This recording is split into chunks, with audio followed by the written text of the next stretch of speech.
ਨੇ ਉਹਨੂੰ ਸਵੀਕਾਰ ਕਰ ਲਈਏ ਆ ਗਿਆ ਹੈ। ਲੇਕਿਨ ਇਹ ਤਾਂ ਡਰਨ ਦੀ ਜ਼ਰੂਰਤ ਨਹੀਂ ਆ। ਮਰਨ ਦਾ ਇੱਕ ਇਹੀ ਸਾਧਨ ਨਹੀਂ ਆ, ਪਰਮਾਤਮਾ ਪਤਾ ਨਹੀਂ ਕਿਹੜੇ ਬਹਾਨੇ ਬਣਾ ਕੇ ਮਾਰ ਸਕਦਾ ਹੈ। ਇਹਨੂੰ ਸਵੀਕਾਰ ਕਰਦਿਆਂ ਹਰ ਪਲ ਹਰ ਦਿਨ ਅਸੀਂ ਖੁਸ਼ ਰਹੀਏ, ਚੜ੍ਹਦੀਆਂ ਕਲਾ ਵਿੱਚ ਰਹੀਏ। ਹੁਣ ਦਾ ਪਲ ਤਾਂ ਅਸੀਂ ਵਧੀਆ ਜੀਏ, ਹੁਣੇ ਕਿਉਂ ਮਰ ਜਾਈਏ? ਜਦੋਂ ਮੌਤ ਆਏਗੀ ਸੋ ਆਏਗੀ। ਹੁਣ ਦਾ ਪਲ ਅਸੀਂ ਚੜ੍ਹਦੀਆਂ ਕਲਾ ਵਿੱਚ ਰਹੀਏ। ਉਹਦੇ ਲਈ ਜ਼ਰੂਰੀ ਹੈ ਵੀ ਜਿਹੜਾ ਗੁਰੂ ਮਹਾਰਾਜ ਨੇ ਕਿਹਾ ਵੀ ਜੋ ਤੁਧ ਪਾਵੈ ਸਾਈ ਭਲੀ ਕਾਰ, ਤੂੰ ਸਦਾ ਸਲਾਮਤ ਨਿਰੰਕਾਰ, ਕਿ ਵਾਹਿਗੁਰੂ ਜੀ ਜੋ ਤੁਹਾਨੂੰ ਚੰਗਾ ਲੱਗਦਾ ਉਹੀ ਚੰਗਾ ਹੈ। ਸੋ ਉਹਦੀ ਰਜ਼ਾ ਵਿੱਚ ਰਾਜੀ ਹੋਣਾ ਬਹੁਤ ਬਹੁਤ ਜ਼ਰੂਰੀ ਹੈ। ਜਦ ਤੱਕ ਅਸੀਂ ਰਜ਼ਾ ਵਿੱਚ ਰਾਜੀ ਨਹੀਂ ਹੁੰਦੇ ਅਸੀਂ ਦੁਖੀ ਰਵਾਂਗੇ। ਕੋਈ ਨਾ ਕੋਈ ਅਸੀਂ ਕੱਢੀ ਜਾਵਾਂਗੇ ਜ਼ਿੰਦਗੀ ਦੇ ਵਿੱਚੋਂ ਨੈਗੇਟਿਵਿਟੀ ਵਾਲਾ ਪੁਆਇੰਟ। ਇਹ ਈਵਨ ਮਹਾਰਾਜ ਤਾਂ ਕਹਿੰਦੇ ਆ ਜੀਵਾਤਮਾ, ਅਗਰ ਤੂੰ ਪਰਮਾਤਮਾ ਨੂੰ ਮਿਲਣਾ ਹੈ, ਕੂੜਿਆਰ ਤੋਂ ਸਚਿਆਰ ਹੋਣਾ, ਜਿਹੜੀ ਮੈਲੀ ਹੋਈ ਤੂੰ ਇੰਨੇ ਜਨਮਾਂ ਦੀ, ਤਾਂ ਫਿਰ ਤੂੰ ਕੀ ਕਰ, ਕਿਵ ਸਚਿਆਰਾ ਹੋਈਐ ਕਿਵ ਕੂੜਾ ਟੁੱਟੈ ਪਾਲ, ਹੁਕਮ ਰਜਾਈ ਚੱਲਣਾ ਨਾਨਕ ਲਿਖਿਆ ਨਾਲ। ਫਿਰ ਉਹਦੀ ਰੱਬ ਦੀ ਰਜ਼ਾ ਵਿੱਚ ਰਾਜੀ ਹੋ ਜਾ। ਤੇ ਉਹ ਰਜ਼ਾ ਹੋਣ ਦੇ ਨਾਲ ਇੱਕ ਤਾਂ ਤੁਸੀਂ ਦੇਖੋ ਵੀ ਜਿਹੜਾ ਅਸੀਂ ਹੁਣ ਦੁਖੀ ਜਾਂ ਡਰ ਜਾਂ ਦੁੱਖ ਨੇ ਸਾਨੂੰ ਘੇਰਿਆ ਹੈ, ਇਹ ਤੋਂ ਇੱਕਦਮ ਬਾਹਰ ਨਿਕਲਣਾ ਸ਼ੁਰੂ ਹੋ ਜਾਵਾਂਗੇ। ਇੰਨਾ ਮਨ ਸਾਡਾ ਸ਼ਕਤੀਸ਼ਾਲੀ ਹੋਣ ਲੱਗ ਜਾਏਗਾ ਜਦੋਂ ਉਹਦੇ ਹੁਕਮ ਵਿੱਚ, ਉਹਦੀ ਰਜ਼ਾ ਵਿੱਚ। ਫਿਰ ਨਾਲ ਅਸੀਂ ਸਹਾਰਾ ਕੀ ਲਈਏ? ਨਾਲ ਸਹਾਰਾ ਲਈਏ ਅਸੀਂ ਨਾਮ ਦਾ, ਅਸੀਂ ਬਾਣੀ ਦਾ, ਅਸੀਂ ਸੇਵਾ ਦਾ, ਅਸੀਂ ਸਿਮਰਨ ਦਾ। ਇਹ ਸਾਰੇ ਜਿਹੜੇ ਨਾਲ ਲਈਏ ਤਾਂ ਬੜੀ ਸ਼ਕਤੀ ਸਾਨੂੰ ਮਿਲਦੀ ਹੈ। ਤੋ ਮਰਨ ਤੋਂ ਤਾਂ ਕਦੇ ਵੀ ਨਹੀਂ ਡਰਨਾ ਚਾਹੀਦਾ। ਬਿਮਾਰੀ ਦੀ ਗੱਲ ਛੱਡੋ, ਇਹ ਇੱਕ ਨਾ ਇੱਕ ਦਿਨ ਅਸੀਂ ਜਾਣਾ ਹੀ ਆ। ਉਹਦੇ ਲਈ ਹਮੇਸ਼ਾ ਹੀ ਤਿਆਰ ਰਹਿਣਾ ਚਾਹੀਦਾ ਵੀ ਜਦੋਂ ਲੈ ਜਾਵੇ ਉਹਦਾ ਹੁਕਮ ਸੀ, ਉਹਦੇ ਹੁਕਮ 'ਚ ਹੀ ਭੇਜਿਆ। ਅਸੀਂ ਆਪਣੀ ਮਰਜ਼ੀ ਨਾਲ ਨਹੀਂ ਆ ਪਾਏ, ਉਹਦਾ ਹੁਕਮ ਆਣਾ ਉਹ ਲੈ ਜਾਵੇ। ਸੋ ਇਸ ਕਰਕੇ ਸਵੀਕਾਰ ਕਰਨਾ, ਐਕਸੈਪਟੈਂਸ। ਜਿਸ ਤਰ੍ਹਾਂ ਦਾ ਵੀ ਪਰਮਾਤਮਾ ਨੇ ਸਾਨੂੰ ਜੀਵਨ ਦਿੱਤਾ ਹੋਇਆ ਹੈ, ਉਸ ਦੇ ਦਿੱਤੇ ਹੋਏ ਜੀਵਨ ਨੂੰ ਖਿੜੇ ਮੱਥੇ ਸਵੀਕਾਰ ਕਰ ਲਈਏ। ਇਸ ਸੰਸਾਰ ਵਿੱਚ ਆਏ ਆ, ਕਦੀ ਇੱਥੇ ਦੁੱਖ ਆਣਗੇ, ਕਦੀ ਸੁੱਖ ਆਣਗੇ। ਸਭ ਦੇ ਜੀਵਨ ਵਿੱਚ ਆਉਂਦੇ ਨੇ, ਕਦੀ ਪ੍ਰੋਫਿਟ, ਕਦੀ ਲਾਸ, ਕਦੀ ਜੰਮਣਾ, ਕਦੀ ਮਰਨਾ, ਕਦੀ ਰੋਗ, ਕਦੀ ਸੋਗ, ਕਦੀ ਖੁਸ਼ੀਆਂ, ਕਦੀ ਕੁਛ। ਇਹ ਸੰਸਾਰ ਵਿੱਚ ਹੋਣਾ ਹੀ ਹੈ। ਸੋ ਇਹੀ ਤਾਂ ਪਰਮਾਤਮਾ ਨੇ ਸਾਨੂੰ ਇੱਥੇ ਬਹੁਤ ਕੁਛ ਜਿਹੜਾ ਆ, ਇਹ ਹਾਲਾਤ ਜਿਹੜੇ ਸਰਕਮਸਟੈਂਸਿਸ ਨੇ, ਇਹਦੇ ਵਿੱਚ ਅਸੀਂ ਮਜ਼ਬੂਤ ਹੁੰਦੇ ਹਾਂ। ਸਹਿਣ ਕਰਨ ਦੀ ਸ਼ਕਤੀ ਵੱਧਦੀ ਹੈ ਪਰਮਾਤਮਾ ਦੀ ਰਜ਼ਾ ਵਿੱਚ। ਜਿਵੇਂ ਜਿਵੇਂ ਉਹਦੀ ਰਜ਼ਾ ਨੂੰ ਸਮਝੀ ਜਾਵਾਂਗੇ, ਉਵੇਂ ਫਿਰ ਉਹਦੇ ਭਾਣੇ ਨੂੰ ਸਮਝ ਕੇ, ਉਹਦੀ ਰਜ਼ਾ ਨੂੰ ਸਮਝ ਕੇ ਇੱਕ ਸ਼ਕਤੀ ਸਾਨੂੰ ਮਿਲੇਗੀ। ਆਪਣਾ ਨਾਮ ਸਿਮਰਨ, ਬੰਦਗੀ, ਸ਼ੁਭ ਕਰਮ ਅਸੀਂ ਆਪਣੇ ਹੋਰ ਵਧਾਵਾਂਗੇ, ਕਦੀ ਵੀ ਸੰਸਾਰ ਚੋਂ ਜਾ ਸਕਦੇ ਹਾਂ। ਤੇ ਜਦ ਤੱਕ ਹੈ ਉਦੋਂ ਤੱਕ ਉਹਦੇ ਹੁਕਮ ਵਿੱਚ, ਉਹਦੀ ਰਜ਼ਾ ਵਿੱਚ, ਚੜ੍ਹਦੀਆਂ ਕਲਾ ਵਿੱਚ ਖੁਸ਼ ਅਸੀਂ ਰਹੀਏ। ਤੇ ਹੁਣ ਇਹਦਾ ਗੁਰਿੰਦਰ ਕੌਰ ਜੀ, ਅਗਰ ਅਸੀਂ ਲਈਏ ਨਾ ਵੀ ਰਹੀਏ ਕਿਵੇਂ ਖੁਸ਼। ਚਲੋ ਇੱਕ ਤਾਂ ਹੋ ਗਿਆ ਉਹਦਾ ਭਾਣਾ ਨਹੀਂ ਮੰਨਿਆ ਜਾਂਦਾ, ਮੰਨ ਲਓ। ਜਿਵੇਂ ਇਹਦੇ ਬਾਣੀ ਵਿੱਚੋਂ ਫਿਰ ਅਸੀਂ ਹੋਰ ਲਈਏ ਵੀ ਹੋਰ ਖੁਸ਼ ਰਹਿਣ ਦੇ ਕੀ ਤਰੀਕੇ ਨੇ। ਇੱਕ ਹੈਗਾ ਆ ਕਿ ਪਰਮਾਤਮਾ ਦਾ ਸ਼ੁਕਰ ਕਰਨਾ। ਇਹ ਨਹੀਂ ਅਸੀਂ ਕਰਦੇ। ਕਿੰਨਾ ਕੁਛ ਦਿੱਤਾ ਪਰਮਾਤਮਾ ਨੇ ਸਾਨੂੰ ਅੱਜ ਤੱਕ, ਕਿੰਨਾ ਕੁਛ। ਚਲੋ ਮੰਨ ਲਓ ਹੁਣ ਮੌਤ ਆ ਜਾਵੇ, ਕੋਈ ਗੱਲ ਨਹੀਂ, ਅੱਜ ਤੱਕ ਇੰਨਾ ਅਸੀਂ ਵਰਤਿਆ, ਇੰਨਾ ਭੋਗਿਆ, ਇੰਨਾ ਹੰਢਾਇਆ, ਕਿੰਨਾ ਅਸੀਂ ਸ਼ੁਕਰ ਕਰੀਏ, ਹੈ ਨਾ। ਜਦੋਂ ਰੋਜ਼ ਸੁੱਤੇ ਉੱਠਦੇ ਆ, ਕੀ ਘੱਟ ਸ਼ੁਕਰ ਆ? ਜਿੰਦੇ ਜਾਗਦੇ ਅਸੀਂ ਉੱਠ ਗਏ, ਕਿੰਨੀਆਂ ਖਬਰਾਂ ਮਿਲਦੀਆਂ ਕਿ ਜਿਹੜੇ ਉੱਠੇ ਨਹੀਂ ਪਾਏ, ਘਰਾਂ 'ਚ ਬੈਠੇ ਆ, ਮਜ਼ੇ ਨਾਲ ਗੱਲਾਂ ਮਾਰ ਰਹੇ, ਕੀ ਘੱਟ ਸ਼ੁਕਰ ਆ? ਹਸਪਤਾਲਾਂ ਵਿੱਚ ਨਹੀਂ ਪਏ, ਅੱਖਾਂ ਨਾਲ ਦੇਖ ਸਕਦੇ ਆ, ਜ਼ੁਬਾਨ ਨਾਲ ਬੋਲ ਸਕਦੇ ਆ, ਕੰਨਾਂ ਨਾਲ ਸੁਣ ਸਕਦੇ ਆ, ਅੱਛਾ ਸੋਚ ਸਕਦੇ ਆ। ਇਹ ਘੱਟ ਸ਼ੁਕਰ ਆ ਪਰਮਾਤਮਾ ਦਾ? ਸੋ ਜ਼ਿੰਦਗੀ ਵਿੱਚ ਇਹ ਸਾਰੇ ਜਾਣੇ ਸੀ ਸੰਗਤ ਜੀ ਸਮਝ ਲਈ ਇਹ ਗੱਲ ਨੂੰ, ਜਿਹਦਾ ਸੁਭਾਅ ਨਾ ਕੰਪਲੇਂਟਸ ਕਰਨ ਦਾ, ਸ਼ਿਕਾਇਤਾਂ ਲਗਾਉਣ ਦਾ, ਉਹਨੂੰ ਰੱਬ ਵੀ ਨਹੀਂ ਸੁਖੀ ਕਰ ਸਕਦਾ। ਔਰ ਜਿਹਦੇ ਕੋਲ ਸ਼ੁਕਰ ਆ, ਉਹਨੂੰ ਕੋਈ ਦੁਖੀ ਨਹੀਂ ਕਰ ਸਕਦਾ, ਜਿਹਦਾ ਸ਼ੁਕਰਾਨੇ ਦਾ ਭਾਵ ਆ।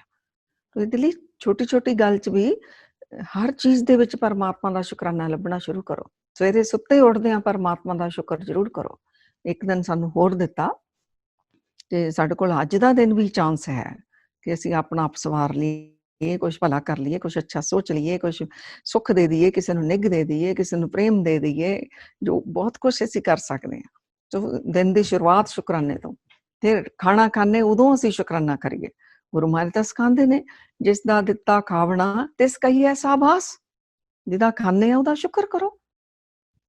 ਤੇ ਹਰ ਚੀਜ਼ ਦਾ ਸ਼ੁਕਰਾਨਾ, ਰਾਤ ਨੂੰ ਸੌਣ ਵੇਲੇ ਵੀ ਸ਼ੁਕਰਾਨਾ ਕਿ ਵਾਹਿਗੁਰੂ ਜੀ ਸਾਰਾ ਦਿਨ ਜਿਹੜਾ ਸਾਡਾ ਤੁਸੀਂ ਖੁਸ਼ੀਆਂ ਭਰਿਆ, ਸੁੱਖਾਂ ਭਰਿਆ, ਚੜ੍ਹਦੀਆਂ ਕਲਾ ਵਿੱਚ ਸਾਡਾ ਬਿਤਾਇਆ। ਆਪਣੀ ਤਾਂ ਅਰਦਾਸ ਹੀ, ਪੰਥਕ ਅਰਦਾਸ ਹੀ ਇਹੀ ਹੈ ਉਹ ਤੋਂ ਬਾਅਦ ਅਗਰ ਕਿਸੇ ਨੇ ਕੋਈ ਆਪਣੀ ਪਰਸਨਲ ਮੰਗ ਕਰਨੀ ਹੈ ਉਹ ਕਰਦੇ। ਪਹਿਲਾਂ ਅਸੀਂ ਸ਼ਾਮਾਂ ਨੂੰ ਵੀ ਜਦੋਂ ਅਰਦਾਸ ਕਰਦੇ ਹਾਂ ਕਿ ਸੱਚੇ ਪਾਤਸ਼ਾਹ ਦਿਨ ਜਿਹੜਾ ਤੁਹਾਡੇ ਭਾਣੇ ਵਿੱਚ ਸੁੱਖਾਂ ਦਾ ਬਤੀਤ ਹੋਇਆ, ਰਹਿਣਾ ਹੀ ਆਪਣੇ ਭਾਣੇ ਵਿੱਚ ਸੁੱਖਾਂ ਦਾ ਬਤੀਤ ਕਰਾਉਣਾ। ਸੋ ਇੱਕ ਸ਼ੁਕਰ ਆ ਵੀ ਤੁਹਾਡੇ ਭਾਣੇ ਵਿੱਚ ਤੁਸੀਂ ਸੁੱਖਾਂ ਦਾ ਬਤੀਤ ਕਰਾਇਆ। ਸ਼ੁਕਰਾਨਾ ਜਿਹੜਾ ਇਹ ਬਹੁਤ ਜ਼ਰੂਰੀ ਹੈ। ਇਹਦੇ ਉੱਤੇ ਗੁਰਿੰਦਰ ਕੌਰ ਜੀ ਬਹੁਤ ਸਾਰੀਆਂ ਰਿਸਰਚਸ ਹੋ ਗਈਆਂ ਯੂਨੀਵਰਸਿਟੀਜ਼ ਦੇ ਵਿੱਚ, UBC, Harvard university, California, university of California, ਹੋਰ ਵੀ ਬਹੁਤ ਸਾਰੀਆਂ। ਉਹ ਇੰਨਾ ਕਿ ਜ਼ਿਆਦਾ ਰਿਸਰਚਸ ਹੋ ਚੁੱਕੀਆਂ ਨੇ ਵੀ ਜਦੋਂ ਸ਼ੁਕਰਾਨੇ ਦੇ ਭਾਵ ਵਿੱਚ ਅਸੀਂ ਹੁੰਦੇ ਹਾਂ ਤਾਂ ਸਾਡਾ ਇੱਕ ਪੋਜ਼ਿਟਿਵਿਟੀ ਵਾਲੀ ਸਾਡੀ ਐਨਰਜੀ ਹੁੰਦੀ ਹੈ। ਔਰ ਜਦੋਂ ਅਸੀਂ ਕੰਪਲੇਂਟਸ ਦੇ ਭਾਵ ਵਿੱਚ ਹੁੰਦੇ ਹਾਂ ਤਾਂ ਸਾਡਾ ਨੈਗੇਟਿਵ ਮਨ ਤੇ ਨੈਗੇਟਿਵ ਸਾਡੀ ਐਨਰਜੀ, ਸਾਡਾ ਔਰਾ ਵੀ ਉਹ ਕਹਿੰਦੇ ਸ਼ਰਿੰਕ ਹੋ ਜਾਂਦਾ। ਤੇ ਜਦੋਂ ਅਸੀਂ ਸ਼ੁਕਰਾਨੇ ਦੇ ਭਾਵ ਵਿੱਚ ਹੁੰਦੇ ਹਾਂ ਸਾਡਾ ਔਰਾ ਐਕਸਪੈਂਡ ਹੁੰਦਾ। ਮਤਲਬ ਸਾਡੀ ਬਾਡੀ ਜਿਹੜੀ ਇੱਕ ਐਨਰਜੀ ਹੈ ਸਾਰੀ, ਇਹਦੀਆਂ ਜਿਹੜੀਆਂ ਵਾਈਬ੍ਰੇਸ਼ਨਸ ਨੇ ਉਹ ਬੜੀਆਂ ਪੋਜ਼ਿਟਿਵ ਫਿਰ ਫੈਲਦੀਆਂ ਨੇ ਖੂਬ। ਔਰ ਨੈਗੇਟਿਵ ਬੰਦਾ ਜਿਹੜਾ ਉਹ ਸ਼ਰਿੰਕ ਹੁੰਦਾ। ਇੰਨਾ ਕੁ ਜ਼ਿਆਦਾ ਅਸਰ ਪੈਂਦਾ ਉਹ ਨੈਗੇਟਿਵਿਟੀ ਦਾ ਔਰ ਪੋਜ਼ਿਟਿਵਿਟੀ ਦਾ ਸਾਡੀ ਬਾਡੀ ਦੇ ਉੱਤੇ। ਯੂਨੀਵਰਸਿਟੀਜ਼ ਕਹਿੰਦੀਆਂ ਨੇ ਕਿ ਜਦੋਂ ਅਸੀਂ ਸ਼ੁਕਰਾਨੇ ਦੇ ਭਾਵ ਵਿੱਚ ਹੁੰਦੇ ਹਾਂ, ਇਹ ਬਰਮਿੰਗਮ ਦੇ ਵਿੱਚ ਵੀ ਤੇ ਰਿਸਰਚ ਕੀਤੀ ਗਈ ਲੋਕਾਂ ਨੂੰ ਲੈ ਕੇ, ਤੇ ਉਹ ਕਹਿੰਦੇ ਨੇ ਕਿ ਜਿਹੜੇ ਬਿਮਾਰੀਆਂ ਕਿਹਾ ਗਈਆਂ ਸੀ ਨਾ ਇਹ ਹੁਣ ਠੀਕ ਹੀ ਨਹੀਂ ਹੋਣੀਆਂ, ਵੀ ਤੈਨੂੰ ਆਰਥਰਾਈਟਿਸ ਇਹੋ ਜਿਹਾ ਹੋ ਗਿਆ, ਸਾਰੀ ਉਮਰ ਤੈਨੂੰ ਦਵਾਈ ਖਾਣੀ ਪੈਣੀ, ਤੇਰਾ ਠੀਕ ਨਹੀਂ ਹੋਣਾ। ਡਾਇਬਟੀਜ਼ ਦੀ ਤੈਨੂੰ ਸਾਰੀ ਉਮਰ ਮੈਡੀਸਨ ਖਾਣੀ ਹੀ ਪੈਣੀ ਹੈ। ਹਾਰਟ ਦੀ ਤੈਨੂੰ ਖਾਣੀ ਹੀ ਪੈਣੀ, ਤੈਨੂੰ BP ਦੀ ਖਾਣੀ ਪੈਣੀ, ਇਹ ਜਿਹੜਾ ਆਮ ਕਿਹਾ ਦਿੱਤਾ ਜਾਂਦਾ, ਇਵਨ ਥਾਇਰੋਇਡ ਦੀ ਤੈਨੂੰ ਖਾਣੀ ਹੀ ਪੈਣੀ ਹੈ। ਉਹਨਾਂ ਨੇ ਕਿਹਾ ਕਿ 6 ਮਹੀਨੇ ਸਿਰਫ ਉਹਨਾਂ ਕੋਲ ਇੱਕੋ ਹੀ ਕੰਮ ਕਰਾਇਆ ਗਿਆ। ਉਹ ਬਿਮਾਰ ਪਹਿਲਾਂ ਚੁਣੇ ਗਏ ਜਿਹੜੇ ਦਵਾਈਆਂ ਖਾਂਦੇ ਸੀ।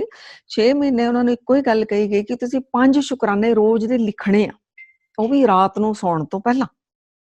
ਉਹ ਕਹਿੰਦੇ ਕਿ ਡਾਇਰੀ ਪੈਨ ਆਪਣੇ ਬੈਡਰੂਮ ਦੇ ਵਿੱਚ ਰੱਖੋ, ਰਾਤ ਨੂੰ ਸੌਣ ਤੋਂ ਪਹਿਲਾਂ ਸ਼ੁਕਰਾਨੇ ਲਿਖੋ, ਕਿਉਂਕਿ ਇਕੱਲਾ ਬੋਲਣ ਨਾਲ ਨਹੀਂ ਗੱਲ ਬਣਨੀ, ਲਿਖਣ ਦੇ ਨਾਲ ਸਾਡੇ ਸਬਕੌਂਸ਼ੀਅਸ ਮਾਈਂਡ ਦੇ ਵਿੱਚ ਉਹ ਚੀਜ਼ ਜਿਹੜੀ ਜਾਂਦੀ ਹੈ। ਤਾਂ ਸਾਡਾ ਫਿਰ ਜਿਹੜਾ ਅੰਦਰਲਾ ਸਿਸਟਮ ਹੈ ਨਾ, ਇਹ ਸ਼ੁਕਰਾਨੇ ਲੱਭਣ ਲੱਗ ਜਾਂਦਾ ਜ਼ਿੰਦਗੀ ਦੇ ਵਿੱਚ, ਇਹ ਕੰਪਲੇਂਟਸ ਛੱਡਣ ਲੱਗ ਜਾਂਦਾ। ਉਹ ਕਹਿੰਦੇ ਹਫ਼ਤੇ ਵਿੱਚ ਐਟਲੀਸਟ 5 ਦਿਨ ਤਾਂ ਜ਼ਰੂਰ ਤੁਸੀਂ ਸ਼ੁਕਰਾਨੇ ਲਿਖੋ। ਤੇ ਵੈਸੇ ਤਾਂ ਰੋਜ਼ ਹੀ ਲਿਖ ਲਓ ਤਾਂ ਅੱਛੀ ਗੱਲ ਆ। ਤਾਂ 6 ਮਹੀਨਿਆਂ ਦੇ ਅੰਦਰ ਅੰਦਰ ਇਹ ਜਿਨ੍ਹਾਂ ਦੇ ਉੱਤੇ ਰਿਸਰਚਸ ਕੀਤੀਆਂ ਗਈਆਂ, 80% ਲੋਕਾਂ ਦੇ ਰੋਗ ਠੀਕ ਹੋ ਗਏ, ਜਿਹੜਾ ਕਿ ਕਹਿ ਦਿੱਤਾ ਗਿਆ ਸੀ ਤੁਹਾਨੂੰ ਉਮਰ ਭਰ ਦਵਾਈ ਖਾਣੀ ਪੈਣੀ। ਸੋ ਅਸੀਂ ਫਿਰ ਕਿਉਂ ਨਹੀਂ ਸ਼ੁਕਰਾਨਾ ਲਿਖ ਸਕਦੇ? ਸਾਨੂੰ ਤਾਂ ਮਹਾਰਾਜ ਨੇ ਸ਼ੁਕਰਾਨਾ ਹੀ ਕਰਨਾ ਸਿਖਾਇਆ। ਸੁਖਮਨੀ ਸਾਹਿਬ ਦੀ ਬਾਣੀ ਦੇਖੋ, ਮਹਾਰਾਜ ਜੀ ਕੋਈ ਹੈ ਹੀ ਨਹੀਂ ਦੁਨੀਆ ਜੀ ਇਹੋ ਜਿਹੀ ਚੀਜ਼ ਜਿੱਥੇ ਮਹਾਰਾਜ ਨੇ ਸਾਡੀ ਦ੍ਰਿਸ਼ਟੀ ਨਹੀਂ ਪਾਈ।